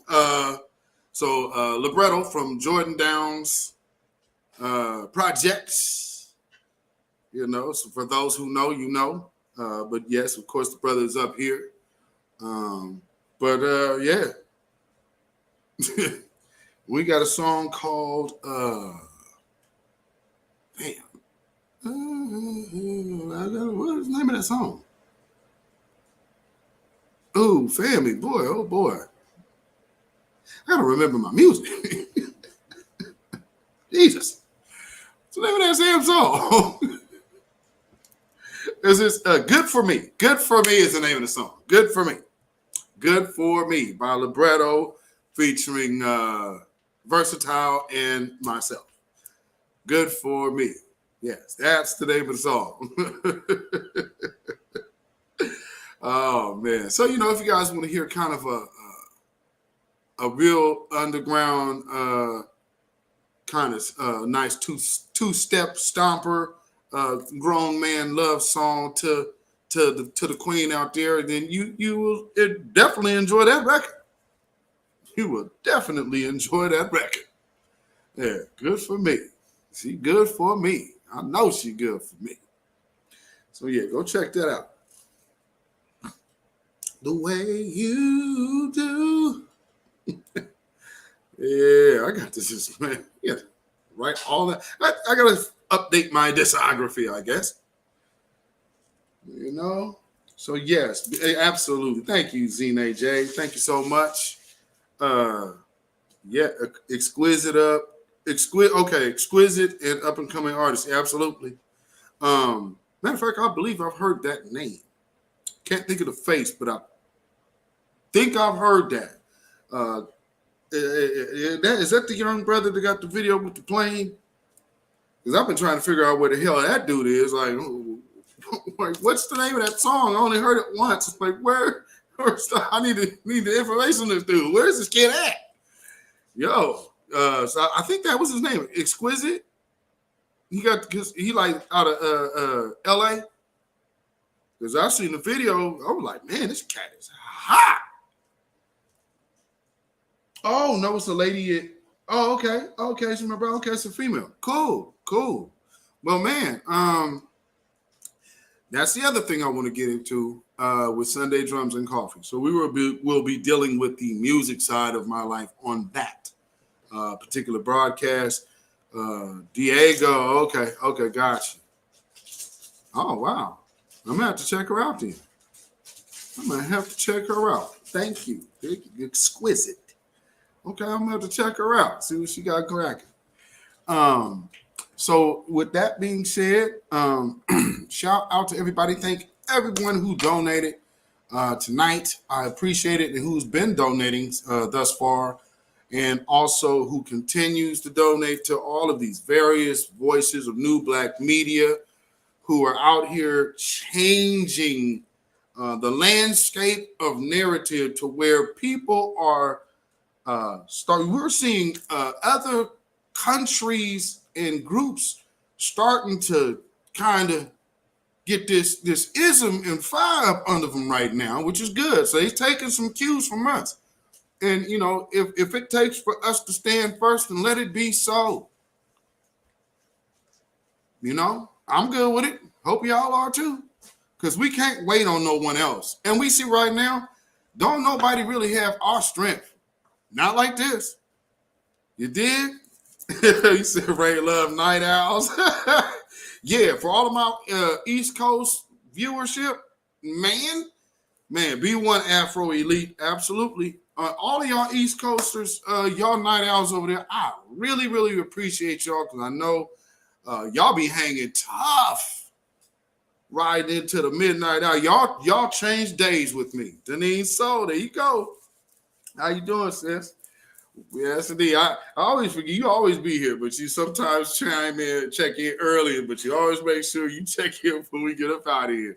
So appreciate you, Denise. So, all you other supporters of New Black Media, I appreciate all of you, even if for all who don't even watch my broadcast, because as long as you are supporting one of these people, that you can see are really, really, really giving a crap about getting some things done for our people. You said you're always here. Yeah. Oh, yeah. I know the name. I know. Desert Works. Listen at the workplace. Totally understand. Yeah, you on that you on that night shift out there too. Desmond Works. Oh, my Lord. Woo-wee. Get you a shot of coffee, brother. take you that hit of coffee, Lord. So y'all can follow me on Instagram. Follow me on Instagram, beatzillapdx. Follow me on Twitter, beatzillapdx. Follow me on Facebook, beatzillapdx. On Patreon at beatzillapdx official, and on Melanated People, Michael Beatzilla Whitmore. And then so the last video was great. I'm about to finish watching. Okay, thank you so much. You know, I come from revolutionary stock.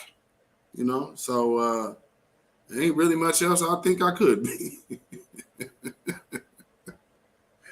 You know, you would be willfully putting a lion back in a cage. That's like doing it yourself, to yourself. Nah, I ain't gonna be me. So it is what it is. We're going forward and we pressing the line. So you can email me at ourrealtruth@gmail.com. That is ourrealtruth@gmail.com. And of course, we also have Our Real Truth with Beatzilla PDX Official on Anchor FM, Spotify, Google Podcasts, and iTunes. And then, as you all have seen and have greatly donated tonight, I appreciate it. You can donate by way of CashApp, $ Beatzilla PDX. That's CashApp, $ Beatzilla PDX. And we also have PayPal, so you could do that at Zilla Muzak. That is ZILLAMUZAK. So yes, again, thank y'all. We are starting off this month, new moon, on our day, on our month. I think that's just fair and fitting now, isn't it? I mean, we literally starting it on a new moon. How fitting. How fitting. And, you know, over here, hey, man, ain't no April Fools. We the new black media, and we are here to stay. And so, message goes out to the rest of the world. You will be spending your dollars in an endless loss trying to combat the people. Because the people is the will. And where you're finding conflict now, even for your so-called politicians, you don't even represent the constituency that has put you there. Well, as you can see, some of your subjects aren't so happy anymore because you can no longer smoke screen and lie to them because we're here. Yeah, the truth has arrived. Shout out to y'all's in because, hey, man, it's a new day. And I don't think anybody really has a true large desire to just sit up here and continue to be lied to right in their face by the great Satan every day.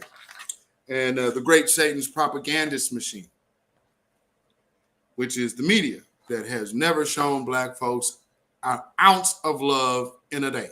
So with that being said, unless you have to be paid for it to do it or shoehorn something else in, like my city did, and elected to not even honor any black person the whole month of February, but waited till Women's Month to start talking about black women. So it didn't get black until they could sing, till they could weed out the men. Well, new black media is pushing a different line.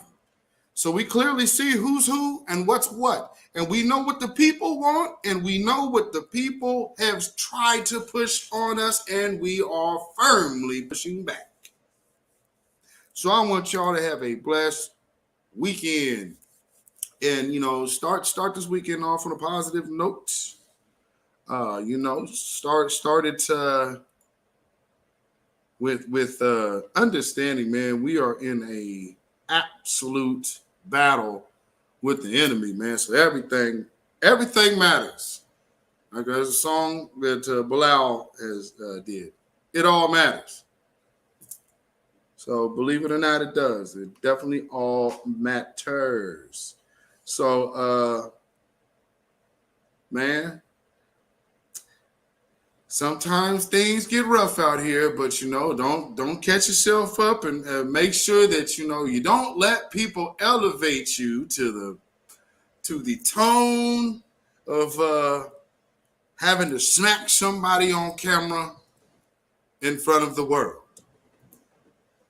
And then when you leave out, it's like this. Teach your man how to squabble. Get that trigger next time, nigga.